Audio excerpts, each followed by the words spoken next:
अगर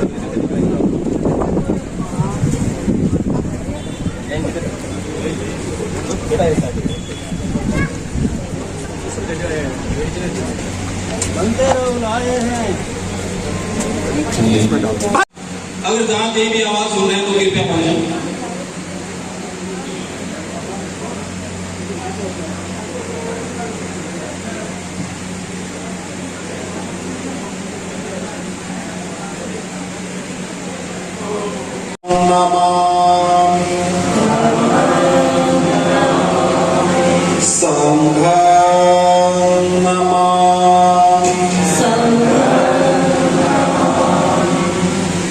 सभी मेरे पीछे पीछे बोलिएगा। ओ कास बदनामी भंते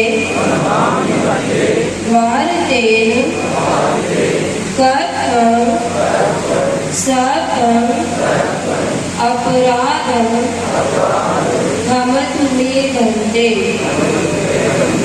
द्वितीयंपि ओ कास बदनामी भंते द्वारतेन कथं सतं अपराधं हमतु मे भंते। तृतीयंपि ओ कास बदनामी भंते द्वारतेन कथं सतं अपराधं हमतु मे भंते। अब हम तीसरे पंक्ति की याचना करेंगे। ओ कास अहं भंते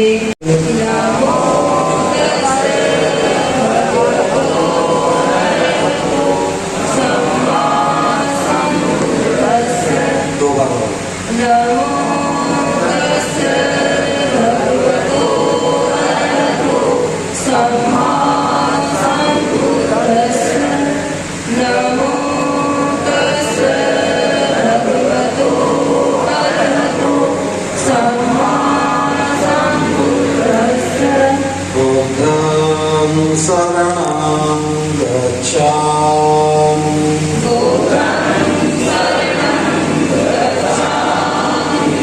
धम्मं शरणं गच्छामि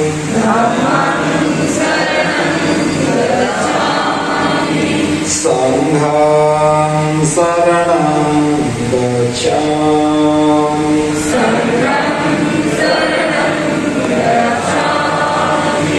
द्वितीयंपि बुद्धं शरणं गच्छामि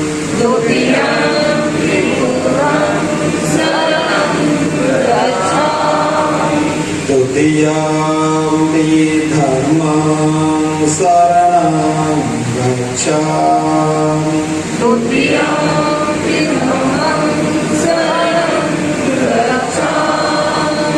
द्वितीयंपि संघं शरणं गच्छामि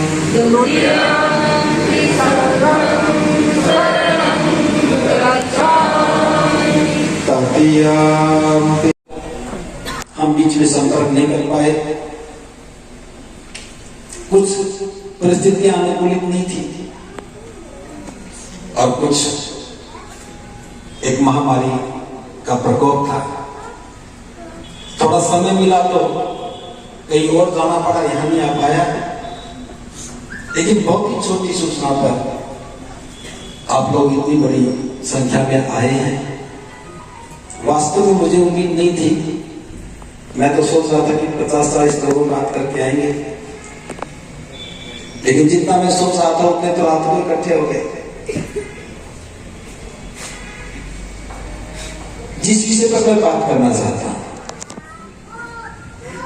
वो विषय बहुत महत्वपूर्ण है, हमारे जीवन निर्माण से संबंधित है। आज हम बाबा साहब की बात करते हैं, आज हम बुद्ध की बात करते हैं। क्यों करते हैं? हम बाबा साहब और बुद्ध को याद क्यों करते हैं? हम इसलिए करते हैं कि उनका दिया हुआ हर समाधान हमारे जीवन की एक उम्मीद है। उनके द्वारा किया गया हर एक काम, प्रत्येक काम हमारे जीवन निर्माण की बुनियाद है।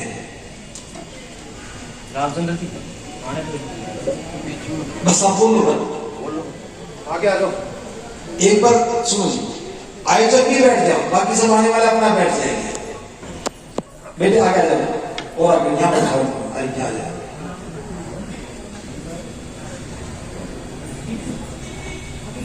द्वारा किया गया प्रत्येक काम हमारे जीवन निर्माण की बुनियाद है। आज हम जो भी हैं, जिस भी अवस्था में हैं, ये सब हमारे प्रयासों का परिणाम नहीं है। ये हमारे महापुरुषों के त्याग और परिश्रम का परिणाम है। लेकिन जो बात मैं कहना चाहता हूं, हमें और आगे जाना चाहिए था, हमें और आगे बढ़ना चाहिए था, लेकिन हम ठहर गए। हमने अपने जीवन की प्रगति को रोक लिया। हम महापुरुषों के चित्रों को तो पकड़ कर बैठ गए, लेकिन उन्होंने जो कहा वो हमने नहीं किया, और वो नहीं किया इसीलिए हम दुखी हैं। इसीलिए हमारे जीवन में समस्या ही समस्या है। सारे लोग दुखी हैं, और जो व्यक्ति दुखी है वह सुखी होना चाहता है। वह अपने सुख के लिए दुखों का समाधान चाहता है, और हमारे पास समाधान नहीं है। दुख मुक्ति का समाधान हमारे पास नहीं है, और हम सुख चाहने लगे। अब सुख चाहने के लिए सुख के पीछे भागने लगे। जहां पता लगा कि वहां सुख मिलेगा तो वहां चले गए। किसी ने कहा कि उसको गुरु बना लो तो वहां सुख मिलेगा, उसके पास चले गए। किसी ने कहा कि उसका सत्संग करो, उसका सत्संग करने से सुख मिलेगा तो वहां भाग गए। किसी ने कहा कि पैदल परिक्रमा करके आओ, पैदल परिक्रमा करके आओगे तो सुख मिलेगा, और हम पैदल भी चले गए। चाहे किसी को गुरु बनाया, चाहे किसी का सत्संग लिया, चाहे किसी का नाम लिया, चाहे परिक्रमा करके आए, काम सारे कर लिए, लेकिन वही नहीं मिला जिसके लिए कर रहे थे। क्यों नहीं मिला? बस ये बात समझ में आ जाए कि क्यों नहीं मिला तो समाधान हो जाए। थोड़ा सोच कर देखिए। आप सूरतगढ़ के रहने वाले हैं, बीकानेर के हैं, घड़साना के हैं, गंगानगर के हैं, हनुमानगढ़ के हैं। आपने कहीं पर भी किसी भी बाजार में कोई सुख की दुकान देखी है जहां सुख बिकता है? किसी भी बाजार में कोई सुख की दुकान देखी है? नहीं देखी। आप जमींदारा करते हैं, खेती बाड़ी करते हैं, किसी जमींदार को खेती में सुख बोलते हुए देखा है कि वो सुख काट ले? सुख कहां है? क्या बरसात के साथ बरसते पानी में सुख आया, या बहती हुई हवा के साथ सुख आया हो? समुद्र में सुख देखा हो, जमीन खोदी तो वहां सुख मिला हो, या आसमान में उड़ान भरी तो वहां सुख मिला है? ना खेतों में सुख है, ना खलिहान में सुख है, ना फैक्ट्री में सुख है, ना बाजार में सुख की दुकान है, तो सुख कहां है? जब तक ये पता ना लगे कि सुख कहां है तो फिर सुख मिलेगा कहां? जब तक ये ना पता लगे कि दुख क्यों है तो सुख को क्यों खोजोगे, कहां खोजोगे? महाकारुणिक बुद्ध कहते हैं, जो व्यक्ति जैसा सोचता है वो वैसा ही हो जाता है। आज हम जो भी हैं, वो अपनी सोच के कारण है। हमने जैसा सोचा हमें वही मिला है। अगर कोई दुखी है तो निश्चित रूप से वह बुरा सोचता है, उसकी दुख की चाहत है इसलिए दुख आ जाता है। जिसकी चाहत सुख की है उसके पास सुख आता है। आप कहेंगे कि जैसा कौन व्यक्ति होगा जो दुख चाहता होगा? बुद्ध की कही हुई कोई बात गलत नहीं हुई। जो व्यक्ति जैसा चाहता है वैसा ही बनता है। हम सुख चाहते ही नहीं, वरना सुख तो हो जाते, सुखी हो जाते। अगर सुख चाहते तो हमारी तलाश सुख की होती। हमारी तलाश कहां है? सुख की तलाश नहीं है, अज्ञानता में भटक रहे हैं। जीवन का लक्ष्य ही नहीं बना। महापुरुषों को ठीक से समझा ही नहीं, गलत रास्ते पर चले तो दुखी हुए। एक छोटी सी घटना याद आ रही है, बात समझाने के लिए सहायक के इसलिए बता रहा हूं। एक बार एक मोगलैन नाम का व्यक्ति था। मन में बड़ी जिज्ञासा थी। अपनी जिज्ञासाओं को लेकर के वो बुद्ध के पास गया और बुद्ध से अनुरोध किया। एक के बाद एक अपनी जिज्ञासा रखी और बुद्ध उसका समाधान करते गए। अंत में मोगलैन ने कहा, हे तथागत, मेरे मन में एक संदेह बचा है। मैं देख रहा हूं कि आपकी देशनाओं को सुनकर के,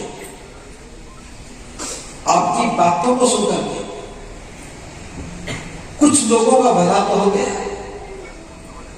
कुछ लोगों का कल्याण तो हो गया, लेकिन कुछ का तो बिल्कुल भी नहीं हुआ।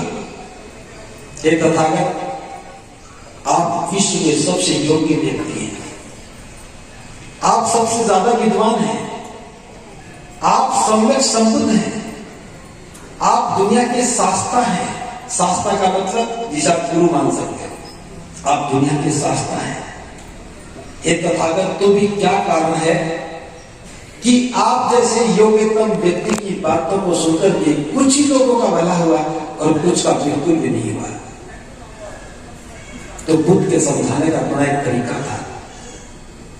बुद्ध ने कहा कि ये मोगलैन, तुम्हारे इस प्रश्न का उत्तर मैं दूंगा, लेकिन उससे पहले जो मैं पूछूं तुम उसका उत्तर दो। मोगलैन ने कहा कि तथागत पूछे, क्या पूछते हैं? बुद्ध कहते कि हे मोगलैन, क्या तुम सावत्थी से राजघरे का मार्ग जानते हो? सावत्थी, जिसे आज हम श्रावस्ती कहते हैं, क्या तुम सावत्थी से राजघरे का मार्ग जानते हो? मोगलैन कहता कि तथागत, मैं तो राजघरे का रहने वाला हूं और अनेकों बार राजघरे से सावत्ती, सावत्ती से राजघरे आया गया हूं। मैं इस मार्ग को अच्छी तरह से जानता हूं।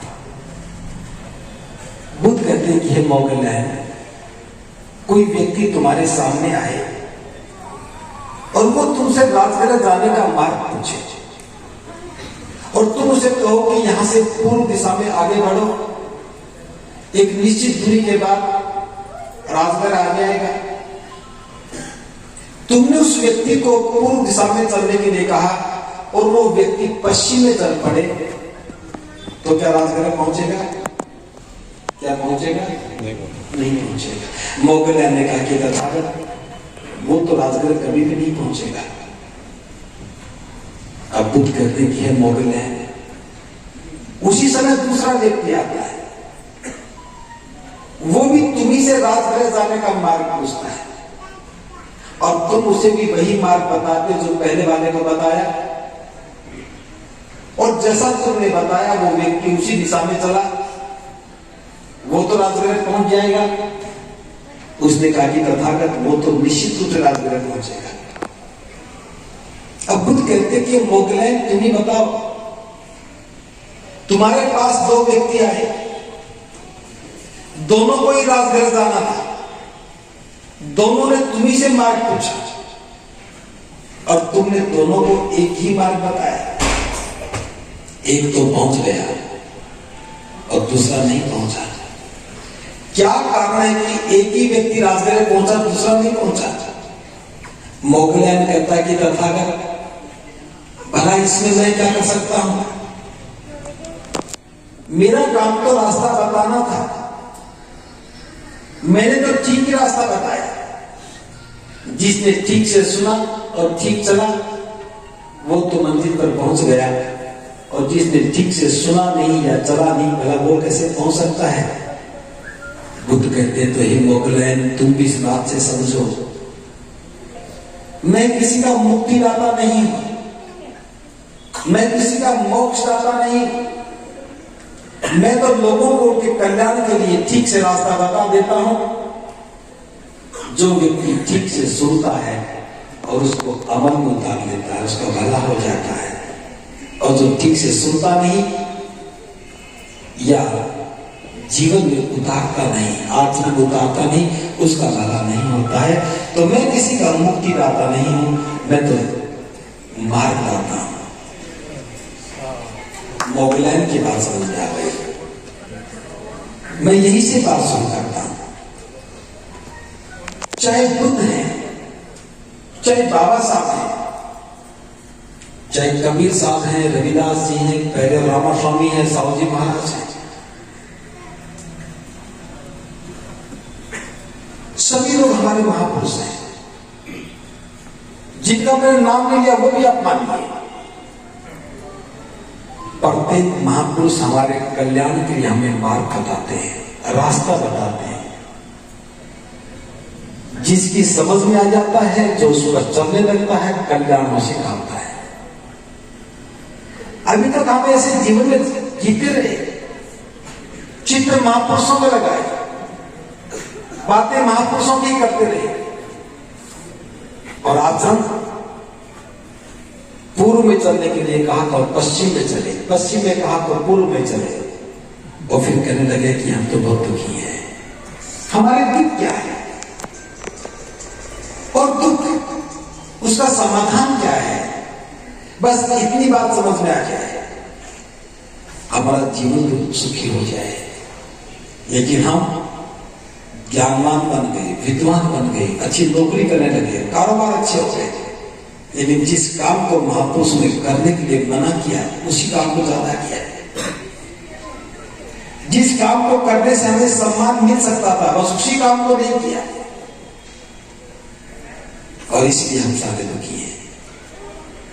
आज एक बहुत कल्याणकारी देशना,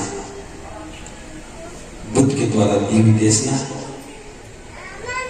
कि सुख क्या है और सुख कैसे मिलेगा, हमारा जीवन सुखी कैसे हो जाए, मैं इस पर चर्चा कर रहा हूं। जिसकी समझ में आ गया, समझना यहां से जाने के बाद आपको सुख निश्चित रूप से मिलेगा, और जिसने ठीक से सुना नहीं वो तो पड़ोसी से पूछेगा कि मुझे सुख मिला। अब पड़ोसी अच्छा होगा तो कहेगा कि हां से मिला, बुरा होगा तो कहेगा कि मुझे तो नहीं मिला, मेरे पास भी सुख नहीं है। कभी सोचते हो कि मंदिर जी आए हैं सुख दे जाएंगे तो हमें सुख मिल जाएगा। मैं तो बस उनका बताया हुआ मार्ग ही बता रहा हूं, उनकी कई भी बातें दोहरा रहा हूं। बुद्ध ने कहा है जो हमारे कुशल संकल्प हैं, कुशल संकल्प, कुशल का मतलब अच्छे संकल्प, उनका दूसरा नाम ही सुख है। जो हमारे अच्छे काम करने के जो संकल्प है उसका दूसरा नाम ही सुख है, और वो केवल 7 संकल्प है। कितने हैं? 7। वो 7 ही बातें आज याद रखनी है, और आज वो 7 बातें समझ में आ गई तो आज का आयोजन सफल हो गया। पहला संकल्प है, बुद्ध कहते हैं कि प्रत्येक व्यक्ति को संकल्प लेना चाहिए कि मेरा संकल्प हो कि मैं जीवन पर्यंत अपने माता पिता की सेवा करूं। अब ये बात कहने में एक सामान्य सी बात है, हर कोई कहते हैं कि अपने माता पिता की सेवा करो। बुद्ध भी कहते हैं कि मेरा संकल्प होना चाहिए, पहला संकल्प होना चाहिए कि मैं जीवन पर्यंत अपने पूरे जीवन भर माता पिता की सेवा करूं। जो व्यक्ति माता पिता की सेवा करता है, उनके सुख दुख का ख्याल रखता है, समय पर भोजन देता है, समय पर वस्त्र देता है, नहाने धोने की व्यवस्था करता है, बीमार अवस्था में उनको दवा दिलवाता है,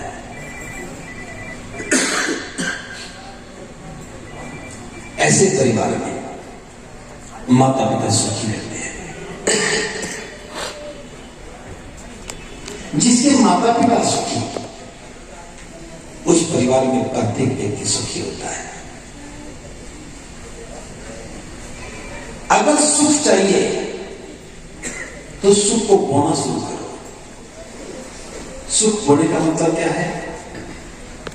अपने माता पिता की सेवा करो। बात अच्छी है या नहीं है? कितने लोग हैं जो माता पिता की सेवा करते हैं? सारे करते हैं। तो मैं पढ़ाई पूरी खत्म करूं? आप तो सारे ही पास हो, लेकिन कॉपी गलत जांची है। अब मेरी बात ध्यान से सुनना। आपने कभी घर में देखा होगा जो छोटे छोटे बच्चे हमारे पहली बार पढ़ने के लिए जाते हैं, तो पहले ही दिन उसे स्कूल में पढ़ाया जाता है कि घर से जब आओ अपने मम्मी पापा भाई बहन सबको विश करके आना है, नमस्ते करके आना है। और बच्चा स्कूल जाता है तो सबको नमस्ते करता है और आता तब भी करता है। जब हमारा बच्चा हमें सुबह सुबह जाते हुए नमस्ते बोलता है, गुड मॉर्निंग कहता है, जय भीम नमो बुद्धाय कहता है और आते हुए कहता है, तो कैसा लगता है? कैसा लगता है? अच्छा लगता है। किसको अच्छा लगता है? हाथ ऊपर। Very good. जब आपका बच्चा जाते हुए नमस्ते करे, जय भीम बोले, आते हुए नमस्ते करे, जय भीम बोले, हम सबको अच्छा लगता है। वो बच्चा कितने दिन नमस्ते करता है? या तो 1 महीने करेगा, या 1 साल करेगा, 2 साल करेगा। यूं वो बच्चा बड़ा होने लगता है, समझ में आने लगता है, वो नमस्ते करना बंद कर देता है। कर देता है? क्यों कर देता है?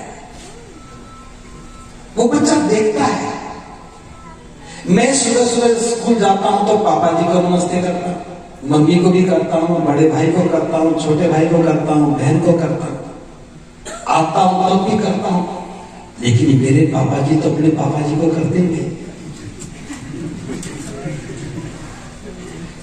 मेरी मम्मी तो अपनी मम्मी को करती नहीं, सास को करती नहीं, मेरा बड़ा भाई तो कॉलेज में पढ़ता, वो तो मम्मी पापा को करता ही नहीं, और बहन भी नहीं करती। तो कहीं मैं तो गलत नहीं हूं? जरूर मास्टर ने गलत पढ़ाया होगा। इसे स्कूल में जाकर के टीचर को तो नमस्ते करता है, घर में मम्मी पापा को नहीं करता। ये कहां से सीखा है? हमसे सीखा है। बुद्ध ने कहा कि अपने मम्मी का माता पिता की सेवा करो। सेवा करने से सुख मिलता है। आपका बच्चा सुबह सुबह जब आपको नमस्कार करता है, जय भीम करता है, तो आपको सुख मिलता है, खुशी मिलती है ना। जो खुशी मिलती है वही सुख है। अब छोटे बच्चा नमस्ते करता है, मास्टर जी इसको बाद में करना। जब छोटा बच्चा नमस्कार करता है, हमें खुशी मिलती है, और खुशी जब मिलती है वो सुखी होता है। क्या ये उम्मीद हमारे अपने माता पिता नहीं करते हमसे? अब मेरा दूसरा सवाल है, आप में से कितने लोग ऐसे हैं जो सुबह उठते ही अपने माता पिता को नमस्कार करते हैं? हाथ ऊपर करो। कितने पास हुए? अब सोचिए, मेरे सामने जो बैठे हैं इस क्षेत्र के सबसे समझदार लोग हैं, सबसे अच्छे लोग हैं, सबसे समझदार हैं और निश्चित रूप से बहुत सारे अध्यापक भी होंगे। आप बच्चों को सिखाते हो, जो सिखाते हो वो खुद ही तो नहीं करते, जो सिखाया वही हमने नहीं किया तो सुख कहां से आएगा। दुनिया को रास्ता बताते हो, खुद एक कदम चलते नहीं हो तो सुख कहां से आएगा। मैंने पूछा कि कौन कौन माता पिता की सेवा करते हैं, सारे ने हाथ ऊपर किया, हम तो सेवा करते हैं। पूछा नमस्कार कौन कौन करते हैं, बिना नमस्ते की सेवा करके दिखा दो। जब हम नमस्कार नहीं कर सकते तो सेवा कौन सी करेंगे। इसलिए भले ही आपको लगता हो कि मैं बहुत सामान्य बात कर रहा हूं, बच्चे थोड़े भाग्य जाओ घर में लग रही होगी। इसलिए पहला जो संकल्प है कि मैं अपने माता पिता की सेवा करता रहूं, ये पहला संकल्प होना चाहिए। जिस परिवार में माता पिता सुखी रहते हैं उस परिवार में निरंतर सुख शांति बनी रहती है। जब भी घर के बुजुर्ग घर से बाहर कदम रखते हैं, पड़ोसी पूछेंगे और जी कैसे हो, क्या हाल चाल है, वो प्रशस्ति के ढेर बांध देते हैं। मेरा बेटा बहुत अच्छा है, मेरी बहू बहुत अच्छी है, बहुत सेवा करती है। जब हमारे माता पिता घर से बाहर जाते हैं और आपके बारे में, अपने बच्चों के बारे में प्रशस्ति करते हैं तो बाहर के लोग भी कहते हैं इनका परिवार बहुत अच्छा है, इनका घर बहुत अच्छा है, माता पिता की सेवा करने वाले लोग हैं। जब हमारे घर के बुजुर्ग संतुष्ट हैं तो घर में सुख का आलम है। और जिस घर में बुजुर्गों का सम्मान नहीं होता, माता पिता दुखी रहते हैं। घर से बाहर निकलेंगे, कोई पूछेगा जी कैसे हो तो क्या कहेंगे, बस क्या बताएं, बुराई करने में भी शर्म आती है। तो हमारे ही नहीं, काम के किसी के नहीं है। ना तो बहू अच्छी ना बेटा अच्छा, दोनों एक दूसरे के से अव्वल हैं। बस जैसे तैसे दिन गुजार रहे हैं, थोड़ी सांसें अटकी हैं, मर जाएंगे तो मुक्ति पा जाएंगे। अब उनके मुख से तो निराशा के शब्द लगते हैं, निराशा के शब्द ही दुख का आमंत्रण देते हैं और वो दुखी हैं तो पड़ोस में चर्चा होने लगती है कि इनका परिवार तो बहुत गंदा है, बहुत बेकार है, इनके बच्चे तो किसी काम के नहीं है। और जब बाहर हमारी बुराई होने लगती है तो वो संवेदनाएं हमारे चित्त को प्रभावित करती हैं और हम खुद दुखी रहने लगते हैं। लोगों की नजरें हमें अपराधी की तरह देखती हैं और हम दुखी होने लगते हैं। माता पिता की सेवा नहीं करेंगे तो सुख हमारे पास नहीं आएगा, याद रखना। आप घर में सुख के सारे साधन जुटा लेंगे, बड़ा मकान बना लिया, बड़ी सोफा भी आ गई, बड़ी कार भी आ गई, नौकरी भी बड़ी है और बुजुर्ग दुखी है। ये सोफा बैठने पर सुख देता है, इस सोफा में सुख नहीं है। अगर दुखी होकर के बैठेंगे तो सोफा भी दुख बढ़ाएगा। तो साधन सुख नहीं देते हैं, साधन तो सुख के साधन है। अगर घर में सुख है तो सभी चीजें सुख देने वाली बनेगी, दुख है तो दुख देने वाले बनेगी। इसलिए पहला संस्कार अगर हम महापुरुषों को मानने वाले हैं तो हमें अपने माता पिता की सेवा करने का संकल्प लेना चाहिए। और संकल्प की शुरुआत अब यहां से कर सकते हैं, जब भी सुबह सुबह उठे, सुबह सुबह उठे तो उठते ही पहला काम कि अपने से घर में जो भी बड़े हैं उनके पास जाए, हाथ जोड़ करके झुक करके 3 बार झुके और एक बार कहे नमो बुद्धाय पापा जी, नमो बुद्धाय मम्मी जी, भाई जो भी आपके रिश्ते हैं। सुबह उठते ही पहला ये काम कर लीजिए। जब आप ये काम करेंगे तो हमारे माता पिता, दादा दादी, घर में जो भी कोई है वो उठते ही खुशी का अनुभव करेंगे, उनका मन प्रसन्नित हो जाएगा। जब उनका मन प्रसन्नचित तो हमारा भी मन प्रसन्नचित। आपके बच्चे सो को उठेंगे तो वो भी कहेंगे पापा जी नमो बुद्धाय जय भीम, आपका भी मन प्रसन्नचित। 10 ही मिनट के अंतराल में तो सारे परिवार के लोग उठ गए तो पहली आज के दिन का जो पहला घटनाक्रम है और खुशी के साथ पूरा हुआ है। सभी प्रसन्नचित हैं, सारे प्रसन्नचित हैं, सारे सुखी हैं और सारा दिन हमारा सुख का बीतेगा। अगर आपने सुबह ये काम नहीं किया तो सुख से वंचित हो गए, सुख से वंचित हो गए, दुख नहीं आया। सुख से वंचित हो गए लेकिन दुख नहीं आया। लेकिन आपका स्वभाव अगर गुस्से वाला है, क्रोध वाला है, आपने किसी बच्चे को डांट दिया, किसी को तमाचा लगा दिया, फोन पर किसी से डांटने लगे, उस डांट फटकार की जो संवेदनाएं वो सारे घर के लोगों के चेहरे पर मुरझा देती है। आप एक बच्चे को डांट लगाओगे सभी उदास हो जाएंगे। आप एक बच्चे को चाटा लगाओगे घर में उदासी का वातावरण छा जाएगा। ये निर्णय हमें करना है। जब मुस्कुराते उठे हैं तो दिन भर हम मुस्कुराहट बनी रहे। बस ऐसा काम करो कि किसी को कष्ट ना हो, सम्मान के साथ दिन की शुरुआत करो। कौन कौन करना चाहेगा? वास्तव में तो अभी यहीं बैठे बैठे हाथ जोड़ करके एक दूसरे की मुंह तरह करके नमो बुद्धाय जय भीम बोलो, दाएं बाएं बोलो सभी। अब मैं भी आज मास्टर हूं, बस 1 महीने में बंद मत कर देना। आज घर जाके सबसे पहले यही काम करना है। मैं इसका बहुत बड़ा लाभ बता रहा हूं, बहुत बड़ा लाभ बता रहा हूं। घर में सास बहू रहती है, हर घर में रहती है सास बहू। रात को लड़ाई हो गई, सास बहू लड़ पड़ी, सो गई। सुबह उठ गई बहू, सास के पास जाए, मम्मी जी नमो बुद्धाय जय भीम। सास गालियां देगी या सुखी रहो बोलेगी? पहले दिन तो गाड़ी देगी।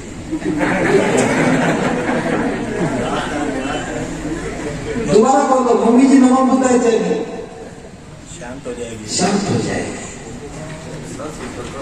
रात को झगड़ा हुआ तो तुम्हें कहोगी सुबह उठते आपने नमो बुद्धाय जय भीम कहा, सास ने जवाब नहीं दिया, कोई बात नहीं है, वापस आओ, चाय बनाओ, फिर जाओ, मम्मी जी नमो बुद्धाय जय भीम, चाय पियो। एक संबोधन मन के मैल दूर कर देता है, एक संबोधन।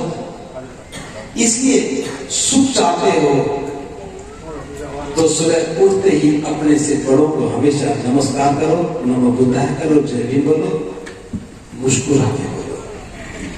आपको जब ऐसा करते देखेंगे तो आपके बच्चे भी आपको करने लगेंगे और आपको करने लगेंगे।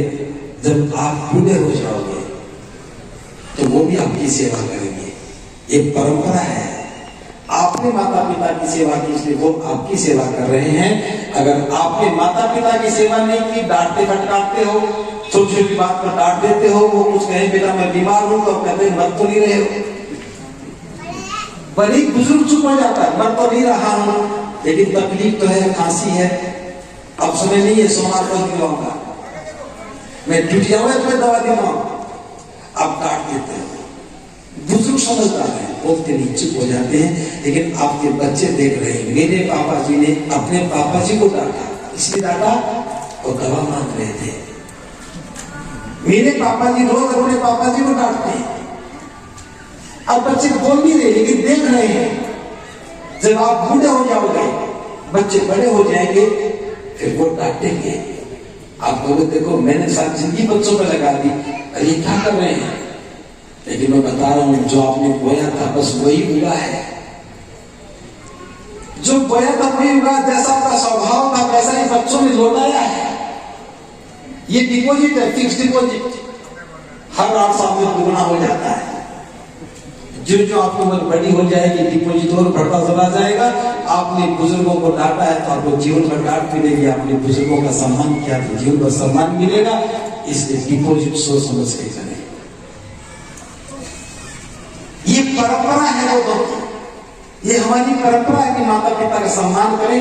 अगर ये परंपरा जिंदा हो जाए तो देश में एक भी वृद्ध आश्रम की आवश्यकता नहीं है। वृद्ध आश्रम बन इसलिए गए कि हमें बुजुर्गों की आवश्यकता नहीं है, और यह धारणा होगी कि बुजुर्गों की आवश्यकता नहीं है। जवानों को लगता है कि मैं तो कभी बुढ़ा होऊंगा ही नहीं, इसलिए बुढ़ा आदमी खांसने लगे तो भी बुरा लगता है, चलते हुए बुरा लगता है। आदमी जो मकान बनाता है, मैं बहुत दुखती घर पर हाथ रख रहा हूं, जिसने बढ़िया मकान बनाए हैं उनकी व्यथा सुना रहा हूं। जब भी कोई व्यक्ति अपने जीवन में मकान बनाता है, वो एक कमरा अपने लिए बनाता है। इस कमरे में तो गेस्ट आके रुका करेंगे, ये ड्राइंग रूम, ये मेरा बेडरूम, ये मेरा स्टोर, ये बच्चों के लिए। अब मकान बन के पूरा होता है, पूरा होते ही बच्चे जवान हो जाते हैं, जवान होते ही शादी हो जाती है। अब शादी होते ही जो आपका बेडरूम था वो बच्चों का हो गया, और आपका कौन सा कमरा हुआ? Drawing room, store room, garage. जो नीचे की फालतू जमीन थी भाई कारपेट डाल देते हैं। किसके लिए मकान बनाया?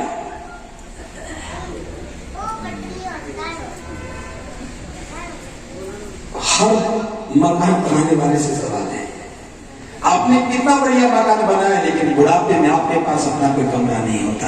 तो मेरी तो सलाह है, मकान बनाओ तो एक कमरा ऐसा बना लेना कि बूढ़े होने के बाद आप चाहता है फंस नहीं जाए।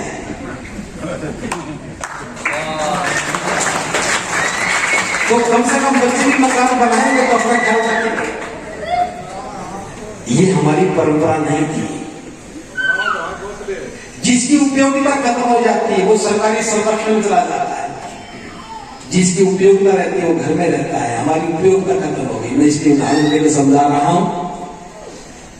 आपकी उम्र चाहे कितनी भी होगी, आप चाहे 40 साल के हैं, 50 साल के हैं, डॉक्टर है, इंजीनियर है, प्रोफेसर है, वकील है, कुछ भी है, अगर हमारे घर में हमारे बुजुर्ग हैं, माता पिता हैं, जब हम लोग घर से निकलते हैं तो क्या कहते हैं?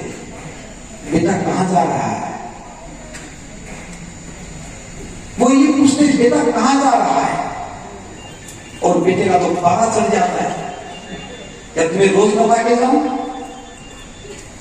नहीं बताते हो। कहता चलो कोई बात नहीं बेटा, ध्यान से जाना। आप कहते हो क्या मैं बिना ध्यान में जाऊंगा? फिर वो डरते डरते कहेगा बेटा समय पे आ जाना, ज्यादा लेट मत करना। ये तीनों बातें हमें बड़ी गलती है। रोज सुबह सुबह कहां जा रहा है, कब आएगा, ध्यान से जाना। मैं आपको बताना चाहता हूं, जिसकी उम्र में ये बात समझ में आ जाए बड़ी कल्याणकारी है। क्यों पूछते बुजुर्ग हमसे?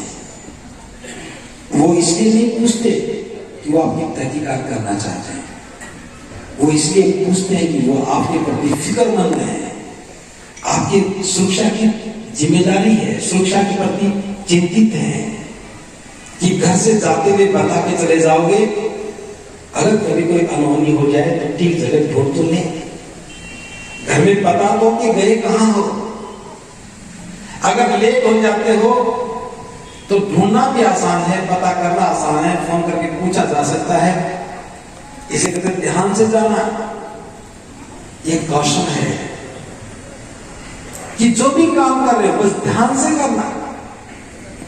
आप सड़क पर चलते लिखा रहता है सावधानी हटी दुर्घटना घटी। वो बोर्ड क्या करता है? वो बोर्ड हमारा माता पिता नहीं है, चेतावनी है। आप जैसे भी जा रहे हो, सड़क पर जैसी गाड़ी चला रहे हो, बस एक बार पढ़ लो कि सावधानी हटी दुर्घटना घटी, वो दुर्घटना टल जाती है। उनकी देर की सजगता दुर्घटना को टाल देती है। जब भी आप एक काम करें और उनकी बात ध्यान आ जाए, कहते ध्यान से काम करना, ध्यान से जाना। सावधानी, जब भी सावधानी आ गई तो दुर्घटना बच जाती है। इसलिए हमारे माता पिता उम्र के किसी भी पड़ाव में हो, वो हमारी सुख शांति चाहते हैं, वो हमारा भला चाहते हैं, इसलिए पूछते हैं। इसलिए बता रहा हूं, जब भी घर से निकलो और हमारे माता पिता ये पूछें तो रुक करके आराम से बता के जाना बाबा जी मैं सूरतगढ़ जा रहा हूं, आप धमदेशना सुनने जा रहा हूं, शाम को 5 बजे तक लौट आऊंगा, क्या बिगड़ जाएगा बता दोगे तो? उन्हें भी रहेगा कि मेरा बेटा जब भी जाता मुझे पता नहीं जाता है। सुख का संसार हो गया। बताने से विश्वास पैदा होता है, विश्वास से सुख आता है।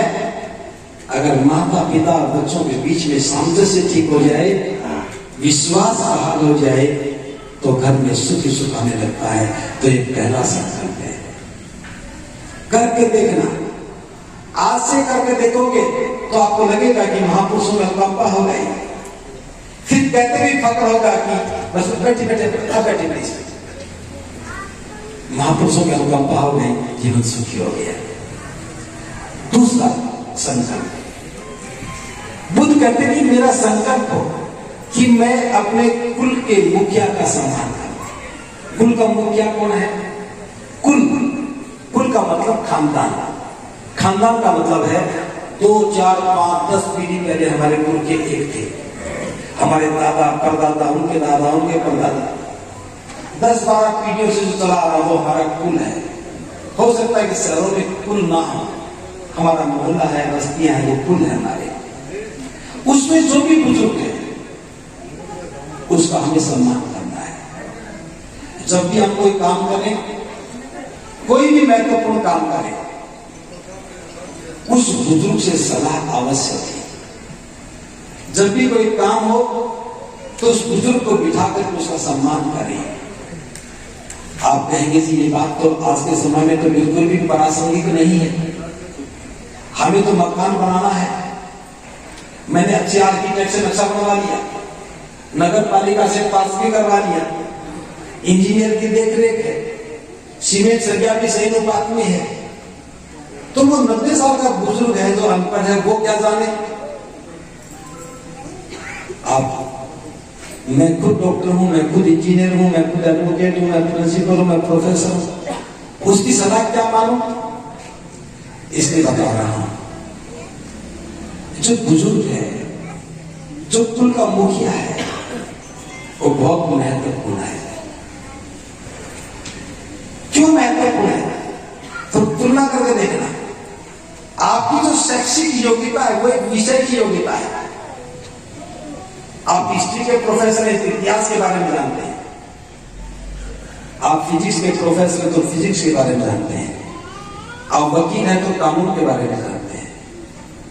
आपने IAS की परीक्षा पास कर ली तो एडमिनिस्ट्रेशन को जानते हैं। आपने जो पढ़ा है आप उस सब्जेक्ट के मास्टर हैं। लेकिन उस बुजुर्ग के पास जीवन का अनुभव है, उसके पास आप जैसी डिग्रियां नहीं है, उसके पास आप जैसा ज्ञान नहीं है, लेकिन जो उसने 80-90 साल जो जीवन में बिता दिए, उस जीवन के अनुभवों का जो उसका अनुभव है, आप उसे पैसे नहीं खरीद सकते। आप जिस सब्जेक्ट का चाहे प्रोफेसर ट्यूशन के लिए दे सकते हो, किसी भी कानूनी सलाह के लिए बड़े वकील को ले सकते हो, किसी भी बड़े ऑपरेशन के डॉक्टर को हायर कर सकते हो,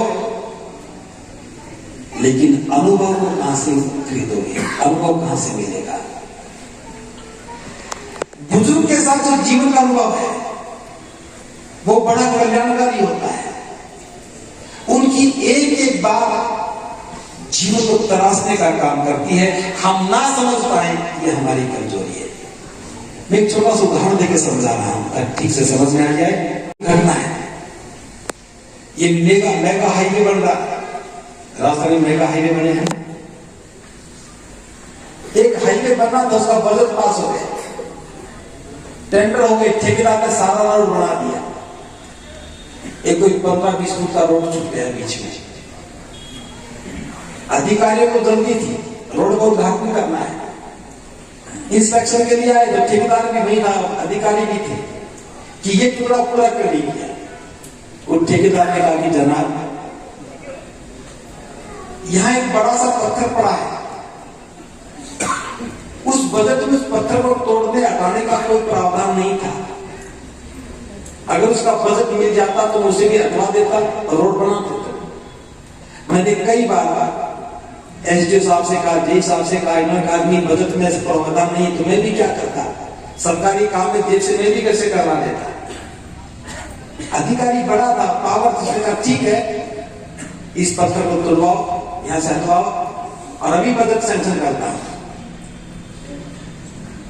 एसडीओ ने जेई को कहा, जेई साहब एस्टिमेट लगाओ। जेई साहब ने माप तोड़ करके तुरंत कहा कि इसमें 5,000 रुपए का बजट चाहिए। अधिकारी ने कहा ठीक है सैंक्शन हो गई, कागज भेज देना मैं साइन कर दूंगा, लेकिन काम रुकना नहीं चाहिए, जल्दी करवाओ। सारे इंजीनियर थे, एस्टिमेट 5,000 रुपए का हुआ। ठेकेदार का ठीक है कितनी दिन में करवा दोगे? ठेकेदार ने कहा जी कम से कम 10 दिन तो लग जाएंगे, 2 दिन में पत्थर टूटेगा, 1 दिन में उठेगा, फिर रोड बनाऊंगा। एक बुजुर्ग व्यक्ति खड़ा था गांव का, उसने कहा कि आप सब लोग बुरा ना मानो तो मैं भी एक बात पूछूं।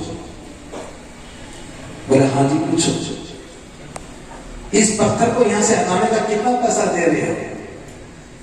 उसने कहा जी 5,000 रुपया। उसने कहा अगर 3,000 रुपये मुझे दे दो तो मैं इसको 3 घंटे में हटा दूंगा। वो हैरान हो गए। साइंस तो कहती है कि 2 दिन टूटने में लगेंगे, फिर लोडिंग लगेगी, अनलोडिंग लगेगी, दिन तो 5 चाहिए।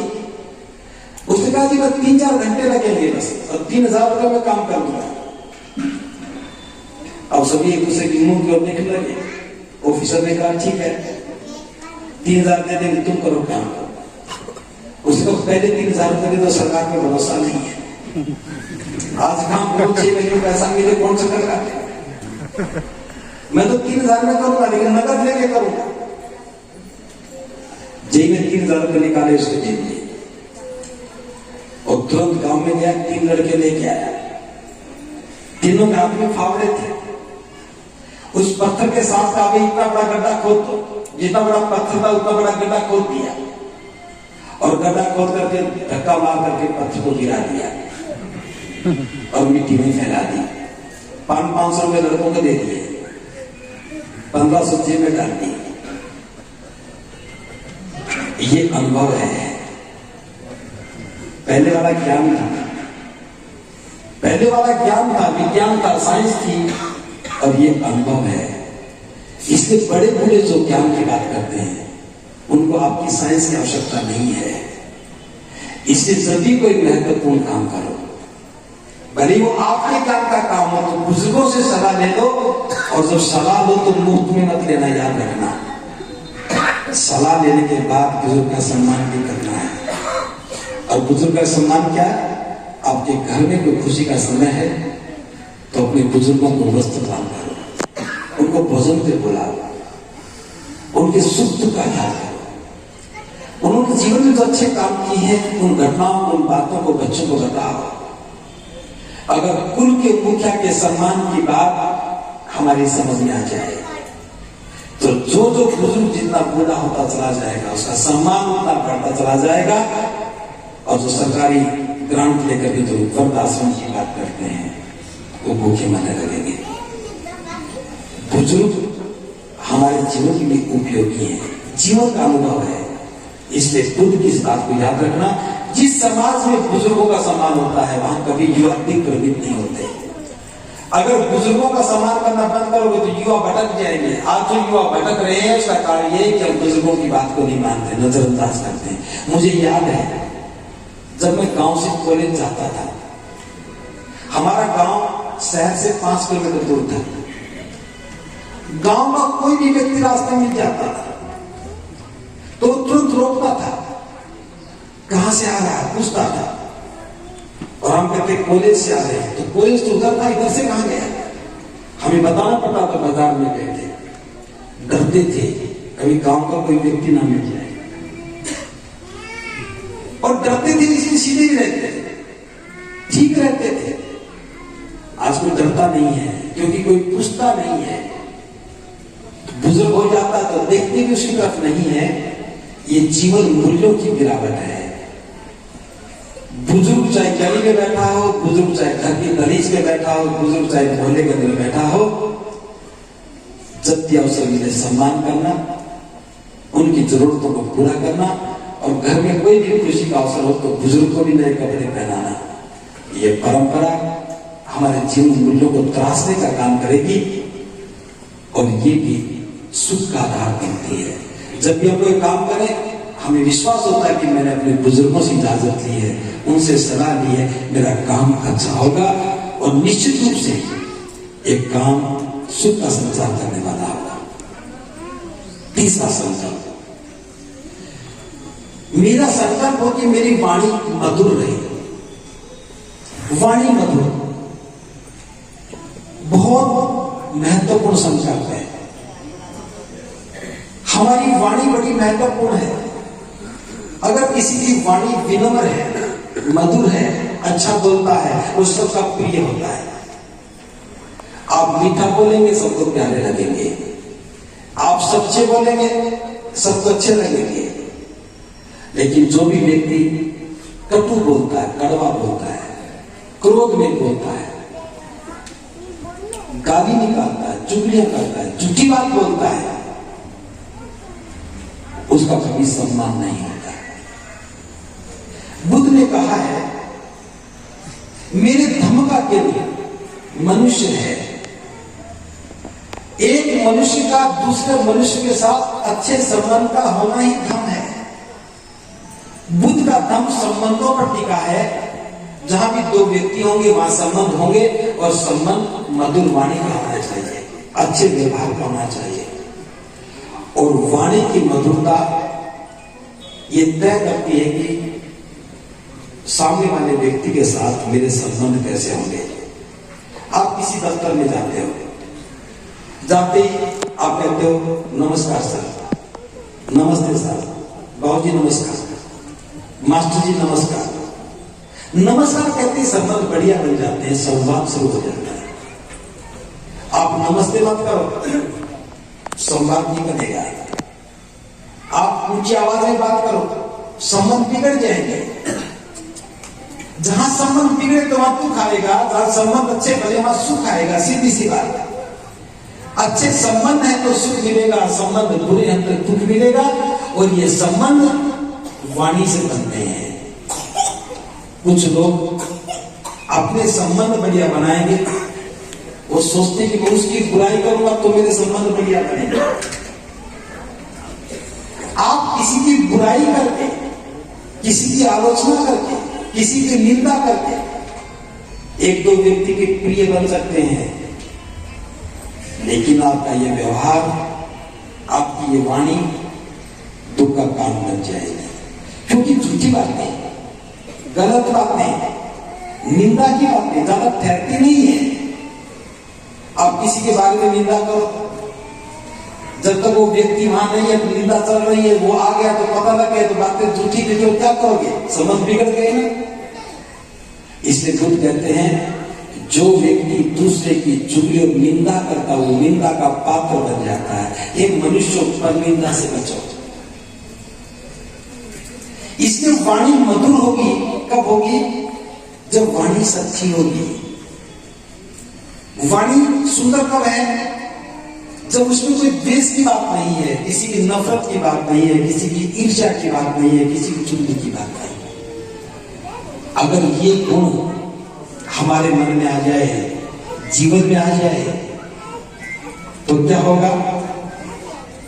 इतना करने मात्र से हमारे संबंध मधुर बनने लगेंगे।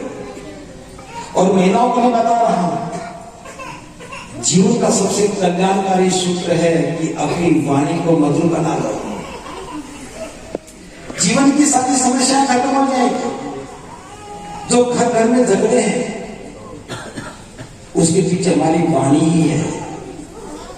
सास और बहू की लड़ाई किस बात में? ना तो जमीन के बंटवारे की, ना जायदाद के बंटवारे की। उसमें लड़ाई सिर्फ संबोधन की। सास ने बहू को कुछ कह दिया तो बहू आकर बोला, बहू ने कुछ ताना मार दिया तो सास आकर बोला, और हर घर में ही तकरार हो रही है। अगर बुद्ध की बात समझ में आ जाए और हम अपनी वाणी को नियंत्रित कर लें। एक उदाहरण देकर समझा रहा हूं, बात छोटी सी है, समझ में आ जाए। सास और बहू की लड़ाई होती है तो दो तीन चीजें कॉमन है, सामान्य है। जब भी लड़ाई होगी सास कहेगी तेरा तो खानदानी गया बीता है, सब आगे पीछे हो सकते हैं। सास के पास सबसे बड़ा जो बाण है वो यही है कि तेरा तो खानदानी गया बीता है। और इतना कहते ही बहू तो आग को बोला मेरे माँ बाप को गया बीता कहा। जैसे सास के पास सर्टिफिकेट है वो देगी कोई बात होगी। इसलिए मेरी बात को ध्यान से समझो। सास कह दे कि तुम्हारा तो खानदान गया बीता, और बहू कह दे मम्मी जी को तो छोड़ आई, वो खानदान जैसे तो मैं छोड़ के आ गई, वो तो मेरा खानदान अच्छा हो गया, मैं तो अच्छे खानदान में हूं। वो कहते मेरी तो किस्मत फूट गई कि ऐसे घर की मैंने लड़की मेरे घर में बहू बन के आ गई। कह दो मम्मी जी पसंद आप ही की थी, आपने तो पसंद किया था, और फिर भी कुछ बोले तो मम्मी जी माफ करो, वो तो छोड़ा है पीछे, तो आप ही मेरी मम्मी पापा हो, मैं तो यही हूं, बताओ आप गंदे हो तो मैं भी गंदी हूं, आप अच्छे तो मैं भी अच्छे। दो शब्दों की बात है, दो ही बातें हैं। सास कितना लड़ेगी? अगर इतनी सी समझ पैदा हो जाए कि सास ने बुरा कहा है तो कोई हम बुरे हो गए, और आज बुरा करें कल प्रशंसा भी तो कर रही थी। जब आप घर में बहू बन गए तो सास ने क्या कहा, मेरी बहू तो बहुत अच्छी है, घूंघट भी इतना करती है, हम बड़े खुश थे, सुबह सुबह उठकर चाय पिलाती है, बड़ी अच्छी है, कल तक तारीफ कर रही थी, आज बुराई करने से क्या हो गया, कल फिर तारीफ करेगी। इसलिए छोटी छोटी बातों पर संबंधों को मत बिगाड़ना। और ये संबंध कब बिगड़ते हैं? जब हम किसी कटु बोलते हैं। बहुत सारे लोग बैठे होंगे जो बहुत बार कहते होंगे बस मुझमें एक ही कमी है, अगर मुझे कोई बुरा कह दे, मुझे कोई गाली दे दे, फिर मैं नहीं पकड़ता किसी को। अगर कोई मुझे गाली दे देता तो मैं जीवन भर नहीं भूलता हूं, मर जाऊंगा लेकिन भूलूंगा नहीं। अब ये कोई अच्छा गुण है क्या? किसी व्यक्ति को सोमवार को सुबह 11 बजे कांटा चुभ गया, सोमवार का दिन था, सुबह 11 बजे तक कांटा चुभ गया, अब स्वभाव तक भूलना नहीं है।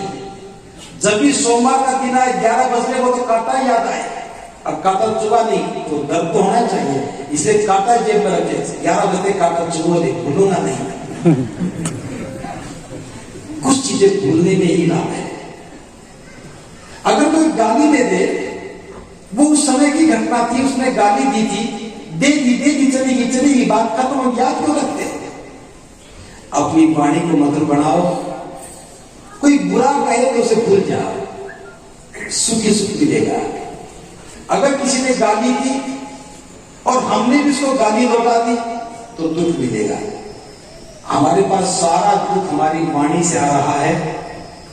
आप सभी लोग कहते हैं कि गाली बुरी है। गाली देने वाला व्यक्ति अच्छा होता है, बुरा होता है? बुरा होता है। एक व्यक्ति हमें गाली दे रहा है, वो अच्छा या बुरा है? बुरा है, वो बुरा है।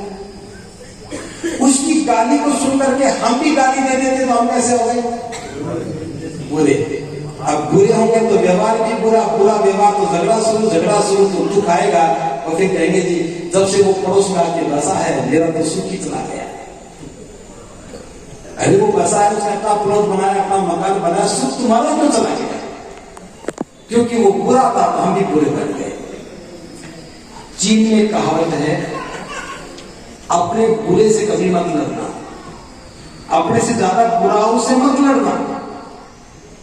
अगर उससे लड़ोगे तो बुरे ही बनोगे। उदाहरण के लिए समझाना, एक आदमी बहुत गाली देता है, उसकी गाली देता है, आप अच्छे हैं क्योंकि गाली नहीं देते हैं।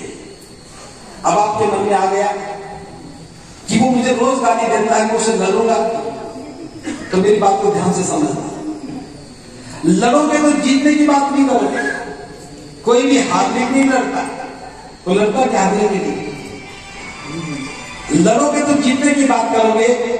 तो सबसे पहली बात, आप अच्छे थे आप ऊपर खड़े हो, वो बुरा था, वो नीचे खड़ा है, वो गाली दे रहा है, लड़ने के लिए आपको नीचे आना पड़ेगा, मतलब गाली देनी पड़ेगी। उसने 10 गालियां दी, आपने भी 10 गाली दी तो बराबर आ गए। अब आप अच्छे नहीं रहे, अब जीतना है। उसने 20 गाली दी, अब 40 देंगे तो जीत गए। क्या जीत है? क्या नहीं, जीवन मूल्यों को खोकर के जीत जाना जीत नहीं है। इसलिए जो व्यक्ति गाली दे रहा है, उसके बदले में आपने भी गाली दे दी तो आप पहले ही हार गए, क्योंकि जीवन मूल्य गिर गए। इसलिए बौद्ध परंपरा है कि अपनी वाणी को विनम्र बनाओ। वो गाली दे रहा है तो समझो ये उसका अवगुण है और मुझे गाली नहीं देनी है, ये आपका सत्य है। तो अपनी वाणी को मधुर बनाओ। लड़ना भी है तो अपने से श्रेष्ठ व्यक्ति से लड़ो, और लड़ने के लिए जीतना भी पड़ेगा। जीतने के लिए क्या करना पड़ेगा? वो हमसे ऊपर खड़ा है, उसके गुण अच्छे हैं, उसकी वाणी अच्छी है, व्यवहार अच्छा है, सीख का पालन करने वाला है, और मेरी वाणी कठोर है, उसे जीतना है तो अपनी वाणी को विनम्र करना पड़ेगा। उसमें जो जो गुण है वो अपने अंदर पैदा करने पड़ेंगे। हम उसके बराबर आ गए, बराबर आए तो जीवन को ऊपर उठाए। अब जीतना है तो और अच्छे गुण लाने पड़ेंगे, हम ऊपर उठ जाएंगे, हम ऊपर उठेंगे। लेकिन वो व्यक्ति नीचे नहीं गिरा, याद रखना। ये प्रतिस्पर्धा सकारात्मक है, उस व्यक्ति को नीचे नहीं गिराया, हम ऊपर उठे हैं उसके गुणों से ज्यादा गुण देकर के। ये श्रेष्ठ जीवन है। अगर कोई व्यक्ति नीचे खड़ा है और हम नीचे उतर के आ रहे हैं लड़ने के लिए, जीतने के लिए, ये गुणों को खो देने का काम है। इसलिए लड़ते वक्त याद रखना, नीचे गिर रहे हो दुख मिलेगा, ऊपर उठोगे तो सुख मिलेगा। ये हमारा तीसरा संकल्प होना चाहिए। चौथा संकल्प है कि मैं जीवन में ऐसा कोई काम ना करूं जिससे दूसरों को हानि हो, दूसरों को दुख मिले। जीवन में जो भी करूं बस कल्याण के लिए करूं, दूसरों का भी भला हो। ये बुद्ध के जीवन का आधार है, बुद्ध के धर्म का आधार है। 2 आधार हैं, एक प्रज्ञा, एक करुणा। जब भी हमारे मन में करुणा की भावना आती है, हम दूसरों के भले की सोचने लगते हैं। तो कल्याण की भावना हमेशा दया से शुरू होती है। जब हम अपने परिवार के, बाबूजी बैठ जाते हैं, बाबूजी बैठ जाए, कोई बात नहीं। जब हम परिवार में रहते हैं, ध्यान से सुनिए, परिवार में जो भी व्यक्ति दुखी है, कोई बीमार है, छोटा है या बड़ा है, सास है या बहू है, माता है या पिता है, भाई है, बहन है, कोई भी परिवार में, जब भी कोई परिवार में बीमार है, दुखी है, पीड़ित है, हमारे मन में उसकी सेवा का भाव पैदा होता है। हम उसकी सेवा करने लगते हैं। इस भावना का नाम दया है। जो जो हम संकल्पमान होंगे कि मैं निरंतर ऐसा कोई काम ना करूं जिससे किसी का नुकसान हो, तो नुकसान नहीं हो, ये बात अलग है, लेकिन किसी का भला हो, ये कल्याण की बात है। और इसके लिए हम परिवार में बीमार लोगों की सहायता करते हैं, सेवा करते हैं, ये दया पैदा हो गई। और सेवा करते करते जब परिवार से बाहर देखने लगे, पड़ोस में कोई बीमार था, उसकी सेवा करने लगे, शहर से बाहर कोई अनजान व्यक्ति था, पीड़ित था, देखा तो उसकी सेवा करने लगे, ये करुणा है। और जब हम जीव जंतु के प्रति भी सेवा का भाव पैदा करते हैं, ये मैत्री है। आपने देखा होगा गर्मी के दिनों में बहुत से लोग घरों में टूटे मटके में घड़े में पानी डाल कर रखते हैं, इसलिए कि पानी के स्रोत सूख गए हैं, कोई पक्षी प्यासा ना मर जाए, पानी रख दिया। जिनके खेतों में ट्यूबवेल है, जानते हैं कि पानी के स्रोत सूख गए, जंगली जानवर प्यासे ना मर जाए, इसे ट्यूबवेल चला करके वहां कोई भी जोड़ होता है ताला भर देते हैं। ये मैत्री है। जब हम दूसरे जीव जंतुओं के कल्याण की बात कर रहे हैं तो तो हमारा चौथा संकल्प हो कि हम ऐसा कोई काम ना करें जिससे दूसरे का नुकसान हो, बल्कि ऐसा काम करें जिससे दूसरों का भला हो।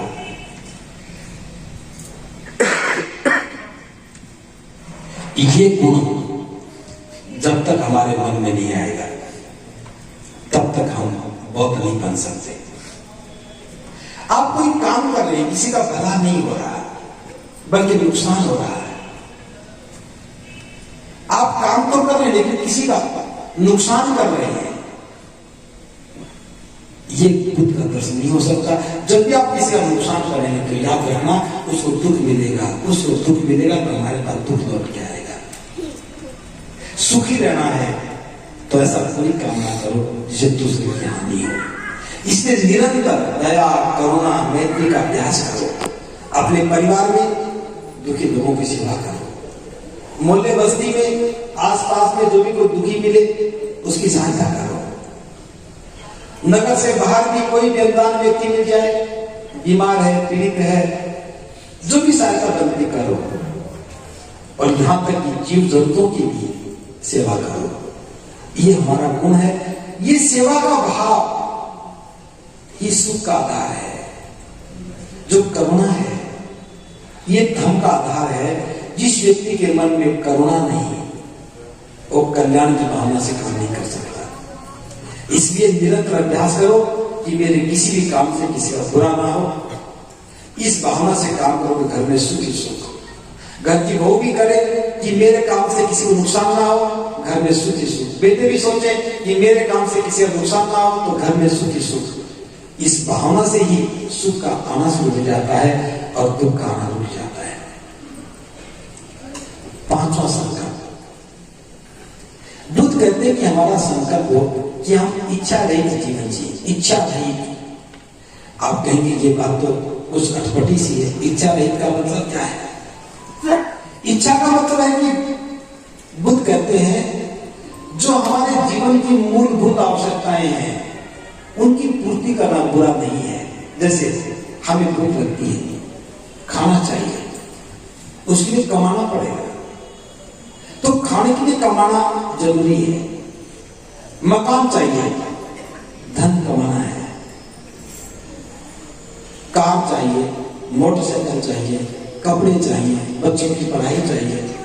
जो भी काम हमें करने हैं उसके लिए कोई मनाही नहीं है। अच्छी बच्चों की पढ़ाई हो, बच्चों का खान पान अच्छा हो, पहनावा भी अच्छा हो, मकान भी सुंदर हो, ये सब चीजें करनी है। लेकिन इच्छाओं के पीछे मत भागो। अभी मकान की जरूरत थी, हमने मकान बना लिया, फिर पता लगा कि ये तो बस्ती में मकान है। मेरे पड़ोसी ने तो सेक्टर में मकान बना लिया। अब जब तक सेक्टर में नहीं बनेगा तो दुखी है। 5-7 साल के बाद सेक्टर में मकान बनाया। मकान बनते बनते मकान पूरा होगा, सोचा कि सुख मिलेगा। अब मकान में जाकर रहने लगे, पता लगा कि पड़ोस में तो जाके बीकानेर में मकान बना लिया। अब तो दुखी हो गए। ये तृष्णा है। जो व्यक्ति इच्छाओं के पीछे भागता है, बुद्ध कहते हैं वो गुलाम हो जाता है, इच्छाओं का गुलाम। और जो इच्छाओं का गुलाम है वही दुखी है। दिन रात भागता रहेगा, बस ये काम पूरा कर लो, ये काम पूरा कर लो, ये काम पूरा कर लो, बस एक मकान और आ जाए, एक मकान और बना लो। 3 बेटे 3 दिल बना दिए, एक चौथा और बना लो। अरे एक मकान बना लिया, उसी को सुंदर बना लो। बच्चों की जरूरत होगी, बच्चे फिर बना लेंगे। लेकिन हम आदमी ये समझदार हैं, इसलिए अपने लिए भी बनाएंगे, बच्चों के लिए भी बनाएंगे। और बहुत तो बहुत ज्यादा एडवांस होते हैं कि उनके भी 2-2 बच्चे होंगे तो उनको कमाना नहीं पड़ेगा। जैसे नालायक का नाम है। कोई भी चिड़िया 2 घोंसले नहीं बनाती, एक मेरे लिए खुद के लिए, एक बच्चों के लिए बनाती कभी। कोई भी चूहा 2 बिल्ली को होता है, एक भी खुद के लिए, उसके बच्चों के लिए। लेकिन आप भी समझदार है, मकान बनाएगा 3 बच्चे तो 3 ही भाग बनाएगा। ये छोटे वाले के लिए, बीच वाले के लिए, बड़े वाले के लिए। यही तृष्णा है, यही वासना है, इच्छा है। खुद कहते हैं जो इच्छाओं का गुलाम है दुखी रहता है। इच्छा रहित जीवन जीते, और जो इच्छा रहित जीवन जीता है वही समाज के साथ जीता है। और जो इच्छा रहित जीवन नहीं जीते, इच्छाओं के पीछे भागते हैं, तो बहुत या तो हल्के होते हैं या बहुत भारी होते हैं। जो बहुत भारी हैं वो नदी में डाले गए पत्थर की तरह डूब जाते हैं। ज्यादा इच्छाएं पाल ली, बड़ा मकान बनाना था, कर्जदार हो गया, फांसी लगा के मर गया। 4 पैसे थे कि सब उधार लेकर के बड़ा काम में फंस गया, फिर पता लगा सब बर्बाद हो गया, डूब गया। बड़ी इच्छाएं पाल ली थी, साधन था नहीं, डूब गया, दुखी हो गया, पूरा परिवार दुखी हो गया। कुछ बड़े हल्के होते हैं, कुछ वजन नहीं रखते हैं, वो नदी पर तैरते हुए सामान की तरह से है। तैरती चीज दूर दिखती दूर से तैर रही है और हमें लगता है कि कितना अच्छा है, तैर रही है। लेकिन जब भी कोई मोड़ आता है, कोई झाड़ी आ जाती है, उसे फंस जाती है, मंजिल पर नहीं पहुंचते हैं। हल्के लोग भी तैरते हैं लेकिन किनारे पर लग जाते हैं। नदी के साथ कौन बहता है? जो पानी में पानी हो जाए वही समुद्र तक जाता है। ऐसे संगठनों में भी है, ऐसे समाज में भी है। समाज में कुछ लोग भारी बन के रहते हैं, वो डूब जाते हैं, और कुछ बहुत हल्के बनकर तैरते हैं, वो किनारों में ठहर जाते हैं। बुद्ध के धर्म में आए हो तो धर्म का आचरण, धर्म का स्वभाव लेकर के जियो, समुद्र तक जाओगे। जब तक धर्म के अंदर धमिक ना बन जाए, धर्म के अंदर धर्म का स्वभाव ना आ जाए, धर्म के अंदर धर्म का व्यवहार ना आ जाए, तब तक सुख नहीं मिलेगा। ना तो हल्के बन के जियो, हल्के बन के जियोगे तो झाड़ियों में फंस जाओगे, किसी भी मोड़ पे अटक जाओगे। भारी बन जाओगे तो नीचे डूब जाओगे। जैसा पानी वैसे बन जाओ। बहुत बनकर भी अबोध बने रहोगे तो मंजिल तक नहीं पहुंचोगे, और झूठे बहुत बनोगे तो झाड़ी में अटके मिलोगे। बहुत से लोग होते हैं साथ चलते हैं, कोई डूब जाता, कोई अटक जाता है, लेकिन नदी कभी डूबती नहीं है। नदी का काम तो बहते रहना है, और नदी का मुकाम तो समुद्र ही है। इसलिए धर्म के साथ चलो, धर्म के साथ धर्म का आचरण करके चल सकते हो, धर्म का व्यवहार करके चल सकते हो। थोड़ा भी छल कपट करोगे, झूठ बोलोगे, बातों को छुपाओगे तो किनारे पे अटके पाओगे। इसलिए 5वां संकल्प है कि इच्छा रहित जीवन जीना है, इच्छाओं के पीछे नहीं भागना है। और 6वां संकल्प बहुत महत्वपूर्ण है। बुद्ध कहते हैं कि उदारता से जियो, और जो हमारे पास है उसे निरंतर बांटते रहो, दान देते रहो। बिना दान के कल्याण नहीं होता है। हम किसी का भला करना चाहते हैं तो कैसे करेंगे? शरीर से कितनी सेवा करेंगे, बातों से कितनी सेवा करेंगे? जहां हम नहीं जा सकते वहां शारीरिक श्रम कैसे करेंगे? इसलिए अगर जनता का कल्याण करना है, समाज का भला करना है, तो वो है उदारता। प्रत्येक व्यक्ति उदारता का जीवन जिए। जो हमारे पास उसे बांटना शुरू करें। क्या क्या बांट सकते हैं? आपके पास धन है तो धन बांटिए, आपके पास ज्ञान है तो ज्ञान बांटिए, भोजन है तो भोजन बांटिए, वस्त्र है तो वस्त्र बांटिए। जब हम बांटते हैं तो सुख मिलता है। करके देखना, जब भी आप कुछ बांटते हैं तो सुख मिलता है, और जब छुपा लेते हैं, कंजूस हो जाते हैं तो दुख मिलता है। हमारे स्वभाव में उदारता नहीं आई। अगर उदारता आती तो हमारा बहुत बड़ा भला हो जाता। मैं थोड़ा सा उदाहरण देकर समझा रहा हूं आपको। हम सब लोग सिंबल ऑफ नॉलेज कहते हैं, ज्ञान के धनी, ज्ञान के सूरज। इस देश और दुनिया में बाबा साहब सबसे विद्वान व्यक्ति हैं। उन्होंने अपने ज्ञान से क्या किया? उनके पास इतना ज्ञान था, उस ज्ञान से चाहते तो देश की बड़ी से बड़ी नौकरी हासिल कर सकते थे ना। लेकिन बाबा साहब ने उस ज्ञान से आजीविका नहीं कमाई, नौकरी नहीं की, उस ज्ञान से ज्ञान को बांटने का काम किया। जितना जितना ज्ञान बाबा साहब ने बांटा, बस उसी का हिस्सा हमें मिला है। अगर बाबा साहब ज्ञान बांटने का काम ना करते कानून बना करके सबके लिए पढ़ाई के दरवाजे ना खोलते तो क्या हम ज्ञानवान हो जाते? बाबा साहब ने अपने ज्ञान से हमारे लिए नौकरियों के द्वार खोल दिए, हम नौकरियों में आ गए, जीवन बदल गया। अगर बाबा साहब वो काम ना करते तो क्या हमारा कल्याण होता? कानून बना देते और सहायता ना करते तो क्या हम पढ़ जाते? हमें छात्रवृत्ति मिलती है, पढ़ाई में सहयोग मिल गया, हमें किताबें मिली, पढ़ाई में सहयोग मिल गया। अब जो चीज हमारे लिए लाभदायक थी, मुझे वजीफा मिला, मैं पढ़ पाया, मैं उस वजीफे की कीमत को समझता हूं। आपको भी वजीफा मिला होगा, कितना अच्छा लगा था। भाई साहब पानी वाले प्लीज इसको यही छोड़ दो, ट्रे को यही छोड़ दो, बस अब मत लेके आना। भाई गेट वालों पानी मत लेके आने देना, बस 5 मिनट की बात, 10 मिनट की बात हो रही। वजीफा कितना महत्वपूर्ण होता है मैं समझता हूं। 10वीं पास की तब तक मैंने कुर्ता पजामा पहना, और पहली बार जब कॉलेज में गया तो मैं अकेला था कुर्ता पजामा पहनने वाला। अब कुर्ता पजामा पहनना मनोबल गिराने जैसा था,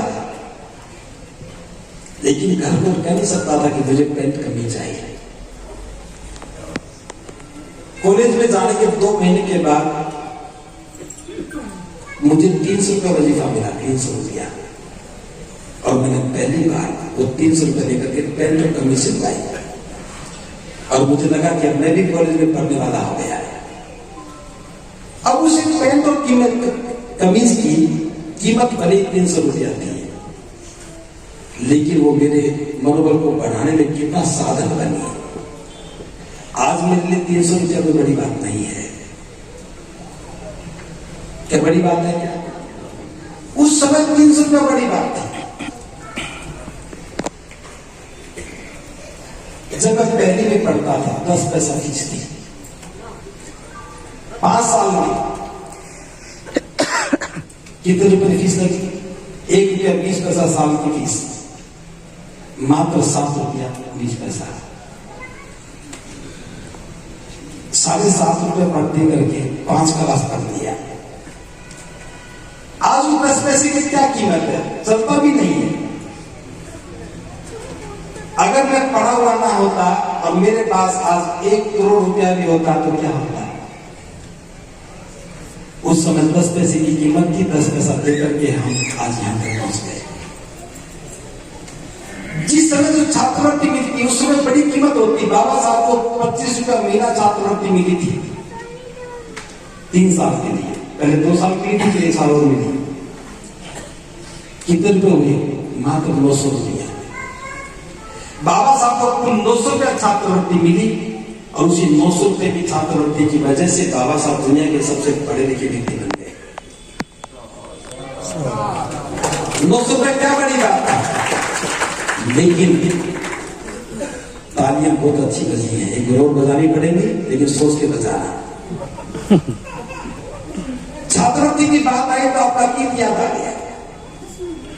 आप भी कहेंगे मेरा पजामा फटा होता था, मैं नंगे पैर जाता था, बरसात में भीगता था, सारी कहानियां सबके साथ हैं।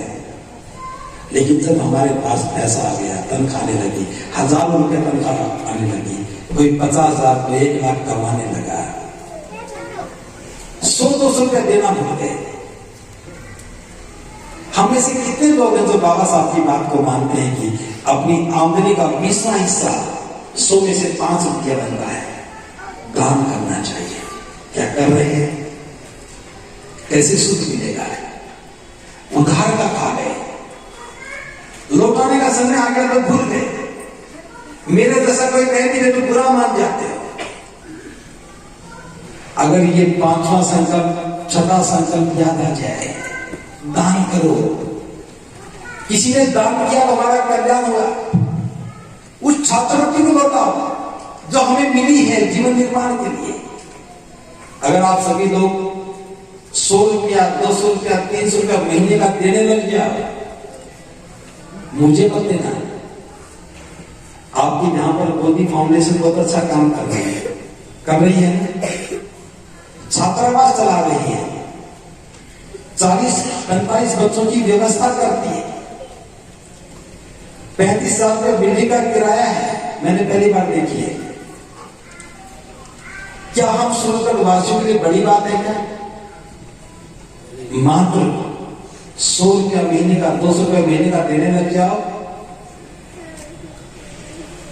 जितना पैसा आने लगेगा और छात्र पढ़ने लगेंगे और छात्र पढ़ाने लगेंगे। जिसके जीवन में कोई उम्मीद नहीं थी उसके लिए सहारा बन जाओगे।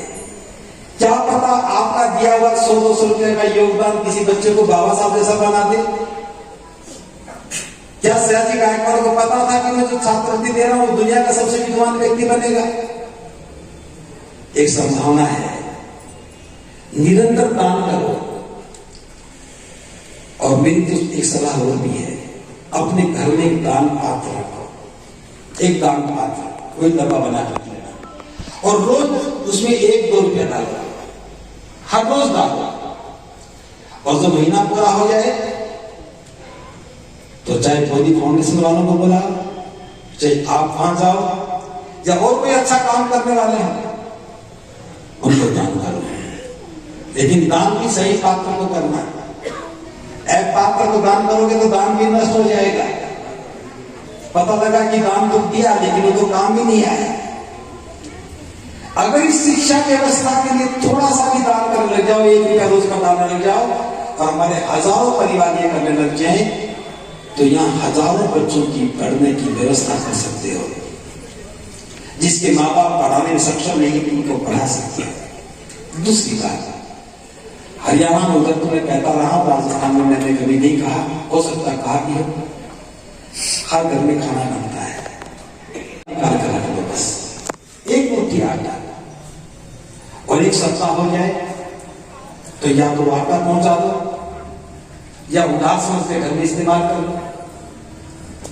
हर रोज 1 मुट्ठी आटा निकालो और जब भी मौका लगे उसको पॉलिथीन में भरो और हॉस्टल में पहुंचा दो। 1 मुट्ठी आटे से पढ़ने वाले बच्चों की छात्रावास में रहने की समस्या का समाधान हो जाए। ये बात है, 1 मुट्ठी आटे से हम अपने बच्चों की स्थायी व्यवस्था कर सकते हैं। इसलिए अपने अतीत को याद करना। 1 मुट्ठी आटा कोई महत्वपूर्ण नहीं है, लेकिन उस 1 मुट्ठी आटे से जो संग्रह होगा उससे बच्चे पढ़ने लगेंगे, बच्चों की पढ़ाई की व्यवस्था में सहायता मिलेगी तो हमारा संकल्प पूरा होगा और हमें सुख मिलने लगेगा। दान देने से सुख मिलता है। दान की कोई सीमा ही नहीं, ज्ञान का भी दान है। आप प्रोफेसर हैं, मास्टर हैं, आप अच्छा पढ़ा सकते हैं तो पढ़ाइए। आप छोटे बच्चों को पढ़ाइए। आप सप्ताह में 1 बार पढ़ा सकते हैं तो 1 बार पढ़ाइए। आप अपने ज्ञान का भी दान कीजिए। आपके पास कपड़े हैं तो कपड़ों का दान कीजिए। आपके बेटे का जन्मदिन है, उसको नए कपड़े पहना रहे हो, 1 जोड़ी कपड़ा पड़ोस के लिए लिया। जिस बच्चे के माता पिता ना हो या बुजुर्ग हो या गरीब हो उसको बुला के, बेटे आज मेरे बेटे का जन्मदिन है, तुम भी इस कपड़े पहनो। कितनी खुशी मिलेगी। किसी बुजुर्ग महिला को जिसके पास साधन सीमित हो कपड़ों का दान करो। किसी बीमार व्यक्ति को जो बीमारी से पीड़ित हो लेकिन उसके पास दवा के पैसे ना हो, अगर उसको 500 रुपये दे आओ, कितनी खुशी मिलेगी। अभी कुछ दिन पहले की बात है कि मैं आगरा में मैंने एक देशना दिया और देशना में मैंने यही जिक्र किया। देशना खत्म होने के बाद एक नौजवान मेरे पास आया, बोले भक्ति जी आपको बहुत बहुत धन्यवाद। मैंने कहा कि क्या बात हो गई? बोल जी मेरी पड़ोस में एक बुजुर्ग व्यक्ति है, उसके बेटे तो नालायक हैं, वो बहुत बीमार रहता है, मैं रोज देखता हूँ, दुखी होता हूँ, लेकिन मैं नहीं समझ पा रहा क्या करना चाहिए। लेकिन आज मुझे समझ में आ गया, जाते ही मैं उसे दवा दिलवाऊंगा। भावना जग जानी चाहिए और ये दान की भावना अगर पैदा हो जाए घर में खुशियां लौटाएंगे। आपकी बात को सुनकर के, आपके दान को लेकर के इसका जीवन रूपांतरित हो जाएगा। कितनी खुशी होती है। रात को मैं भगवान गांव में था और नौजवान साहब आए होंगे, मैं तारीफ नहीं कर रहा हूं।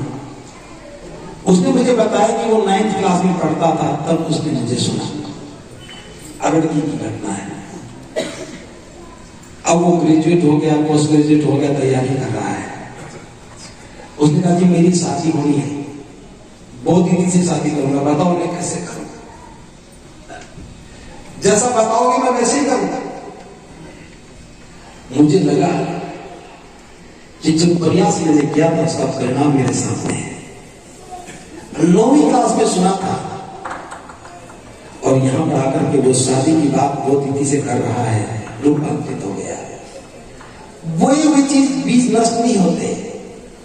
हमने किसी को सलाह भी दी, वो रूपांतरित हो जाता है। एक छोटी घटना बता के मैं बात को आगे बढ़ाऊंगा। नौकरी में आया ही आया था, हरियाणा में जो कुरुक्षेत्र यूनिवर्सिटी, वहां मेरा जाना होगा। वहां एक छात्र ने मुझे अपने गांव में बुलाया। कुछ लड़के थे, उन्होंने मेरी बात को सुना और उन्होंने ट्यूशन पढ़ाना शुरू कर दिया। 8 महीने लगातार ट्यूशन पढ़ाए। 8 महीने बाद मुझे फिर बुला लिया। कहा जी अब हम ट्यूशन बंद कर रहे हैं, परीक्षाएं शुरू हो गई हैं, आप जिन बच्चों ने अच्छा काम किया उनको पुरस्कार देंगे। फंक्शन था, मैं भी चला गया था और फंक्शन पूरा हो गया। एक लड़का मेरी नजर में आ गया, बहुत सुंदर था, अच्छा काम कर रहा था। मैंने पूछ लिया कि बेटे क्या करते हैं? उसने कहा कि मैं दिल्ली में नौकरी करता हूं, पढ़ाई मैंने 10वीं पास की, 4000 का तनख्वाह लेता हूं। ये बात 1993 की है। मैंने उसे कहा कि नौकरी छोड़ दो और पढ़ो। उसने कहा कि ये काम मैं नहीं कर सकता, घर के हालात बहुत खराब है, मुझे कमाना पड़ेगा। मैंने कहा 5-4 साल और हालात बिगड़े रहने, फिर इकट्ठी ठीक कर लेना। वो नहीं माना। कई बार बात समझ नहीं आती है। मैं भी वापस आ गया। 1 महीने के बाद उसका फोन आया तो मैंने फिर पूछा, नौकरी कर रहे हो भाई? जो छोड़ दो फिर पढ़ना शुरू। वो फिर नहीं माना। फिर 8-9 महीने के बाद फोन आ गया। मैंने फिर यही कहा, दिवाली का समय था, मैंने कहा तुमने पढ़ाई छोड़ी नहीं, नौकरी छोड़ी नहीं। मैं कभी सलाह दे रहा हूं, मान लो, नौकरी छोड़ के पढ़ाई करो, हालात तो सुधरती रहेंगे। उसने मेरी बात मानी या नहीं मानी मुझे नहीं पता था।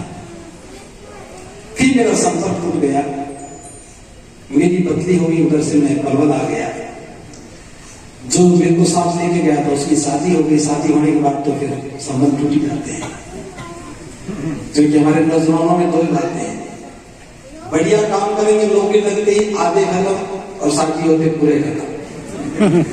मैं तो रजिस्टर में नाम काट देता हूं। उससे मेरी मुलाकात में हुई जो मेरे को लेके गया था। 93 के बाद मैं 2006 में हरियाणा की यात्रा पर था। मेरे साथ 50 भिक्षु थे। कुरुक्षेत्र शहर के रविदास मंदिर पे मेरा पड़ाव था। एक नौजवान आया, अभी बच्चा कुछ पूछेगा तो फिर मारेगा, दिखता नहीं क्या काम कर रहे हैं। क्यों मारती है? क्योंकि वो क्रोध में है, और जब क्रोध में होती है तो मां नहीं होती, वो शत्रु होती है। क्रोध में जब होते हैं हम शत्रु होते हैं, और शत्रु हैं तो शत्रुता का व्यवहार करते हैं, हिंसा करते हैं। जब हिंसा करते हैं सुख कहां से आएगा? इसलिए प्रत्येक महिला को ध्यान रखना चाहिए, जिसे प्रेम करती हो उसे पीटना नहीं है, किसी भी बच्चे को मारना नहीं है, डांटना भी नहीं है। आप कहेंगे डांटेंगे नहीं तो बच्चे बिगड़ जाएंगे। डांटने के बाद कौन से सुधर गए? अभी तक डांटते रहे, पीटते रहे, कौन से सुधर गए? हम जानते नहीं वो हमारी कमजोरी है, लेकिन बच्चों को सुधारने के लिए डांट की जरूरत नहीं है। बस धमक आचरण सीख लो। बच्चे गलतियां करें तो डांटो मत, जब गलती करे तब मत कुछ कहो, और गलती करने के 2 घंटे बाद, 2 दिन के बाद बैठा करके समझा दो, बच्चा मान जाएगा, कभी गलती नहीं करेगा। अपना इलाज करो, क्रोध आपके अंदर है, पिटाई बच्चों की कर रहे हैं, गुस्सा आपको आया, थप्पड़ बच्चे को मारा। ये भारतीय न्याय प्रणाली ठीक नहीं है। लेकिन बुद्ध ने कहा कि तुम्हें इस बात की कोई सजा नहीं देगा कि तुमने क्रोध किया, तुम्हारा अपना क्रोध तुम्हें सजा देगा। क्रोध कैसा है? जैसे मैं किसी पर अंगारा फेंकना चाहता हूं, जलता हुआ कोयला पहले अपने हाथ में लूंगा तब दूसरे पर फेंकूंगा, तो पहले हाथ में मेरा जलेगा। क्रोध मुझे आया है, मैं गाली देने लगूंगा तो पहले गाली तो मुझे मिली, क्यों मैं दे रहा हूं तो पहले मेरे पास ही आई है। एक क्रोध की पहचान है, जब भी क्रोध आएगा हिंसा करोगे, हिंसा करोगे दुख आएगा, और दुख आएगा तो सुख गुना नहीं पाएगा। क्रोध पर नियंत्रण कर लो, सुख ही सुख है। ये 7 कुशल संकल्प है, ये 7 जीवन के मूल्य है। हम बुद्ध की शरण में हैं, बाबा साहब के अनुयायी हैं। ये 7 बातें मान लें, निश्चित रूप से हमारा जीवन रूपांतरित हो जाएगा। मैं 7 बातें फिर दोहरा रहा हूं।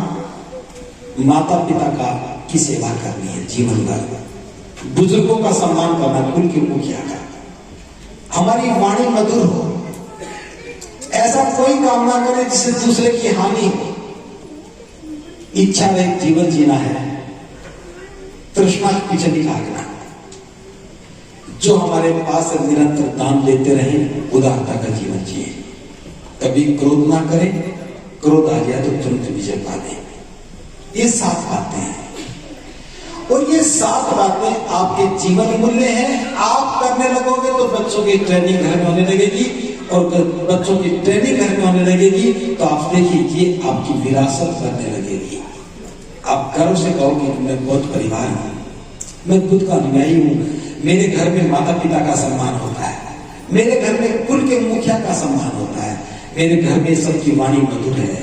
हम कोई ऐसा काम नहीं करते जिससे किसी की हानि होती हो, हम इच्छाओं के पीछे नहीं भागते हैं, हम निरंतर दान करते हैं, और हम क्रोध नहीं करते हैं। ये 7 बातें अगर आप करने लगोगे, जीवन ढलने लगेगा, और आप देखोगे कि आपकी पहचान बनने लगेगी, और ये पहचान एक स्थायी समाधान है सुख के लिए। फिर आपको सुख ढूंढने नहीं जाना पड़ेगा। किसी की पूजा करो या ना करो, किसी देवी देवता के पास जाओ या ना जाओ, मैं ना मना कर रहा हूं ना हाँ कर रहा हूं। आप क्या करते रहे हो, क्या करोगे, मैं कोई बात नहीं कर रहा हूं। ये 7 बातें बुद्ध के द्वारा कही हुई बातें, बुद्ध के द्वारा बताए गए 7 कुशल संकल्प जीवन में उतार लो, जीवन सुखी हो जाएगा, जीवन मूल्य तरासे जाएंगे, और आप फक्र से कहने लगोगे जब से मैं बुद्ध की शरण में आया हूं मेरा जीवन बदल गया है। बस मैं उम्मीद करता हूं बहुत लंबे समय के बाद आपने कोरोना काल को झेला है, बड़ी तकलीफें उठाई होंगी, किसके प्रियजन भी दुनिया से मिला।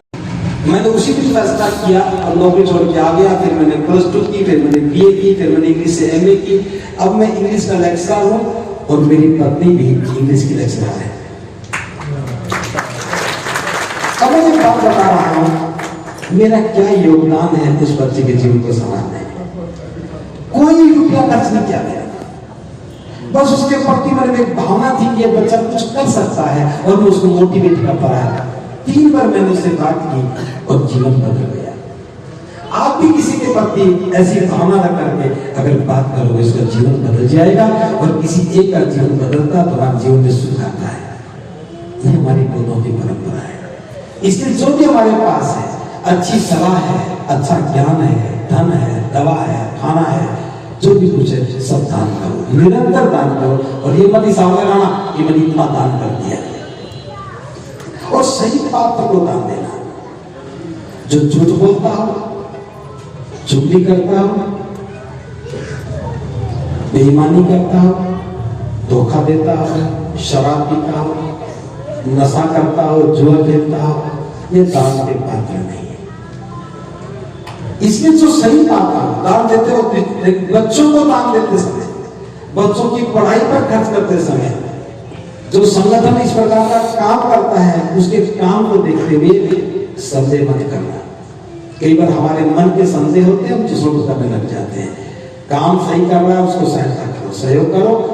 कोई भी कर रहा है, अच्छा आदमी हो, सहयोग करो। ये छठा संकल्प है और आखिरी सातवां संकल्प। मेरा संकल्प हो कि मुझे कभी क्रोध ना आए। अगर क्रोध आ जाए तो मैं तुरंत उस पर विजय पा लूं। बुद्ध ने कहा कि क्रोध व्यक्ति का सबसे बड़ा शत्रु है। 3 शत्रु बताए बुद्ध ने। सबसे बड़ा शत्रु तो भूख है। भूख सबसे बड़ा रोग है, और जो रोग है वही तो शत्रु है।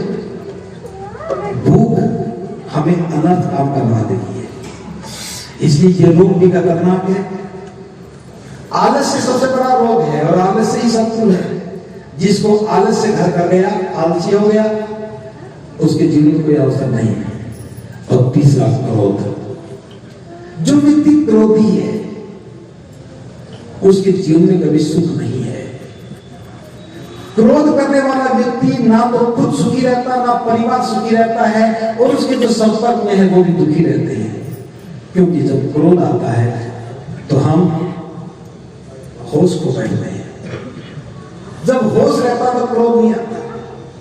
क्रोध हमेशा बेहोशी में आता है, और क्रोध जब भी आएगा वो हिंसा करेगा। हिंसा करेगा तो दुख होगा, और दुख जीवन का हिस्सा बन जाता है। क्रोधी व्यक्ति के साथ दुख कभी पीछा नहीं छोड़ता। क्रोधी व्यक्ति हमेशा क्रोध में ही रहता है। सुबह सुबह उसने घर में किसी को डांट मारी, सारा दिन घर का खराब।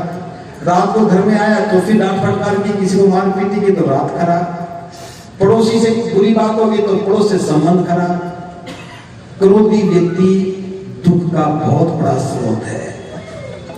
इसलिए बुद्ध कहते हैं कि क्रोध आना नहीं चाहिए, और क्रोध आ जाए तो तुरंत विजय पावे।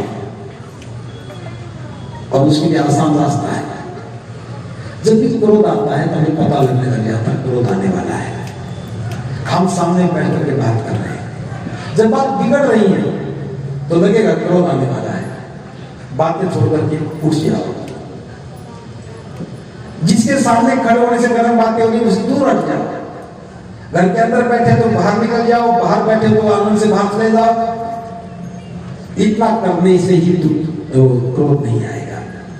हाँ, सामने रहेंगे तो क्रोध आएगा। उस अवस्था को बदल दो, क्रोध चला जाएगा।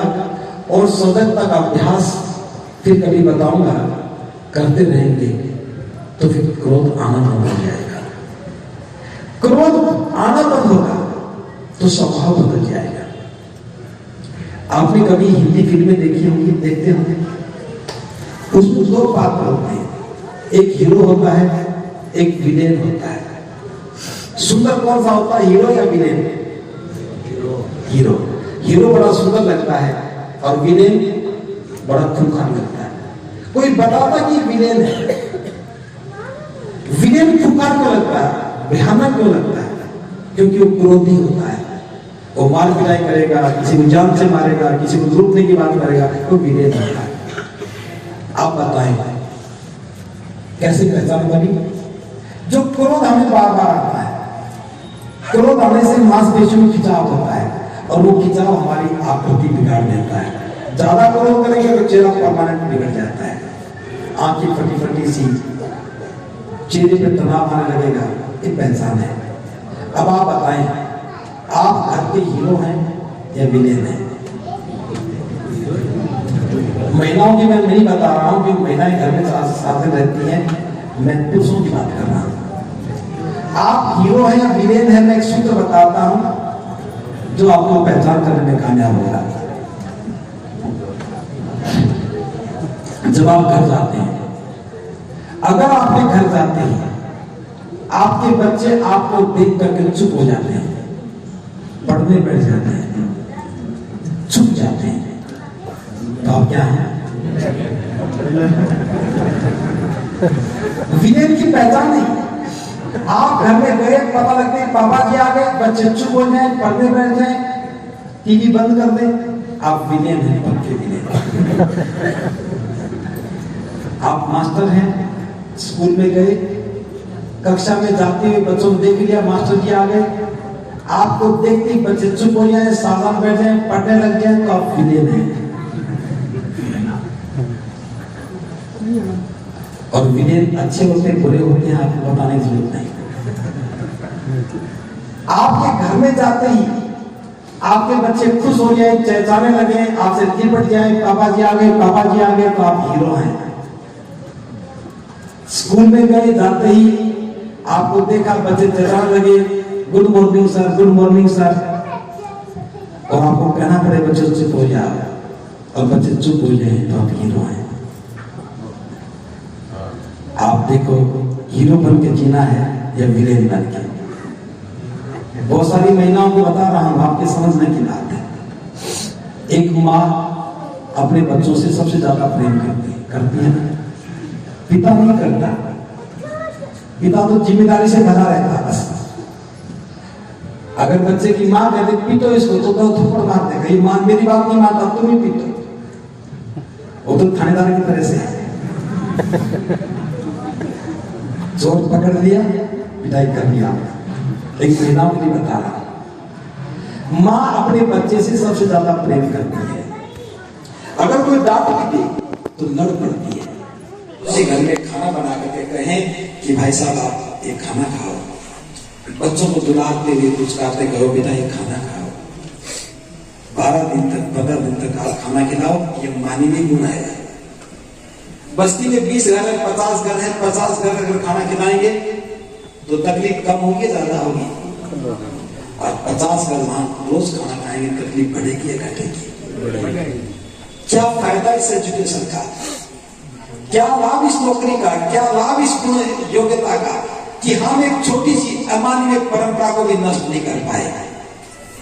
अगर मेरी बात समझ में आ गई हो तो ये भी उदारता का काम है, कल्याण का काम है। किसी के घर में तो कोई मर जाए तो जितने दिन तक वो चाहे आप अपने घर से खाना बना के खिलाएं, उसके घर में खाने की कभी भी कोशिश ना करें। पहली बात। दूसरी बात, उसके अस्थियों को लेकर के गंगा जाते हैं, सारे बुरे काम वहां से शुरू होते हैं, सारे अज्ञानता वहीं से शुरू होती है। इस बात को इतना समझिए, अस्थियां लेके आप गए, जाकर के नदी में डाल दी, बाकी काम तो नदी को करना है। और बंदा पुरोहित वहां क्या करता है, फिर उसके पास जाते हो, उसको पैसा देते हो, फिर और मांगता है, फिर और देते हो, फिर और मांगता है, फिर और देते हो, जब खत्म हो जाता है उधार कर लेते हो, फिर वो आकर होटल में रुकता है, तुम्हें टेलीफोन करता है, फिर दे आते हो। ये भी कर्जदार की व्यवस्था है। हमारे पुरखों की अस्तित्व क्या होता था ये बता रहा, बस इतनी सी बात है। 4 तत्वों से जीवन बना है, एक पृथ्वी धातु, एक वायु, अग्नि, जल, आकाश धातु नहीं है। 4 तत्वों से बना है। चारों धातु इकट्ठी होती हैं तो चेतना आती, चेतना से जीवन बनता है। चारों धातु बिखर जाती हैं तो जीवन नष्ट हो जाता है। नष्ट होने के बाद हमने अग्नि में भेंट किया, उसमें जो पानी था वो पानी में चला गया, वायु थी वायु में चली गई, अग्नि अग्नि में चली गई, पृथ्वी धातु आ गई पृथ्वी में। जो हड्डियां हैं, राग है, वो पृथ्वी धातु है, पानी था पानी में चला गया। अब चारों धातुएं अपनी अपनी जगह पे गई, उस पानी को रोका नहीं हमने, पानी में बहा करके पानी में चला गया, वायु वायु में, अग्नि अग्नि में। अब जो अस्थियां बच गई, एक पृथ्वी धातु है, क्या इन्हें पानी डालना चाहिए? पानी में तो पानी में जाना था, चला गया। अब जो पृथ्वी धातु है, जो अस्थियां हैं, क्या करना है? अगर आपके पास खेत है, जमीन है, तो अपने खेत में जाओ और 3 फुट गहरा गड्ढा खोदो, उसमें अस्थियां डाल दो और उसके ऊपर पेड़ लगाओ। जिसका भी पेड़ लग सके वो पेड़ लगाओ, उसको पानी से सींचो, खाद पानी दो। 2-3 साल के बाद वो छाया देगा, फिर फल लगेगा। घर में दुखी हो जाओ तो उसकी छाया में बैठोगे तो लगेगा कि मैं मां की गोदी में बैठा हूं। तो उसके फल लगेगा, फल लगेगा तो याद आएगा कि जैसे पापा जी घर में आ गए आम लेकर के, पापा जी घर में आ गए अंगूर लेकर के, पापा जी घर में आ गए अमरूद लेकर के। पृथ्वी धातु को पृथ्वी में रखो और पृथ्वी आपके पास है। आपके पास खेत है तो अपने खेत में लगाओ, खेत नहीं तो सरकारी जमीन में लगाओ, वो भी नहीं सड़क के किनारे पे लगाओ। और जब भी कभी मन दुखी होने लगे, मम्मी या पापा की याद आए, तो बच्चों को साथ लेके जाओ और बताओ कि ये पेड़ जो है ये मेरे पिता की अस्थियों पर बना है, माँ की अस्थियों पर बना है, तुम्हारे दादा या दादी की अस्थियों पर बना है। तो आप दुनिया से चले जाओगे तो आपकी अस्थियां भी आपके मम्मी पापा के बगल में ही लगा करके एक और पेड़ लग जाएगा, और फिर आपके बच्चे भी सेवा करने लगेंगे, फिर उनके बच्चे भी लगने लगेंगे। पेड़ों से नाता, पुरखों से नाता हो जाएगा। पर्यावरण भी सुंदर, धातु पृथ्वी में, और इस जीवन का चक्र पूरा। बात समझ में आई? इसमें कोई बंदा पुरोहित नहीं आना चाहिए। ये काम आप अपने घर की मौजूदगी में करें और फिर व्हाट्सएप में फोटो डालें। आज हमने अपने पिता की अस्थियों पर एक पेड़ लगाया। जब बड़ा हो जाए तो पिता की आकृति उसमें नजर आने लगेगी, माँ की ममता उसमें दिखने लगेगी। ये पेड़ों का स्वाभाविक गुण है, वो छाया भी देते हैं, सुख भी देते हैं, सुरक्षा भी देते हैं, फल भी देते हैं, और यही हमारे पुरखों का काम है। तो अस्थियों को नदी में मत बहाना, बस जमीन में गड्ढा खोद करके उसी में डाल करके और उन पर पेड़ लगाना, ये पौधों की महान परंपरा है। ऐसा करने से पुरोहित से रिश्ता टूट जाएगा और रोना धोना भी कम हो जाएगा। और ये काम 3 दिन के बाद करना है। आज कोई मरे तो 3 दिन के बाद, 4 दिन के बाद उनकी अस्थियों पर काम करें और उस दिन शांति पाठ करके बस सारा काम खत्म करें। तो मृत्यु भोज, गंगा स्नान, ये सब काम बंद करेंगे तो मैं समझता हूँ हमारे 7 संकल्प हमारे लिए सुख का आधार बन जाएंगे, और कोई भी किसी की मृत्यु पर कोई भी भोजन की बात ना करे। बस इन्हीं शब्दों के साथ अपनी वाणी को विराम देता हूँ।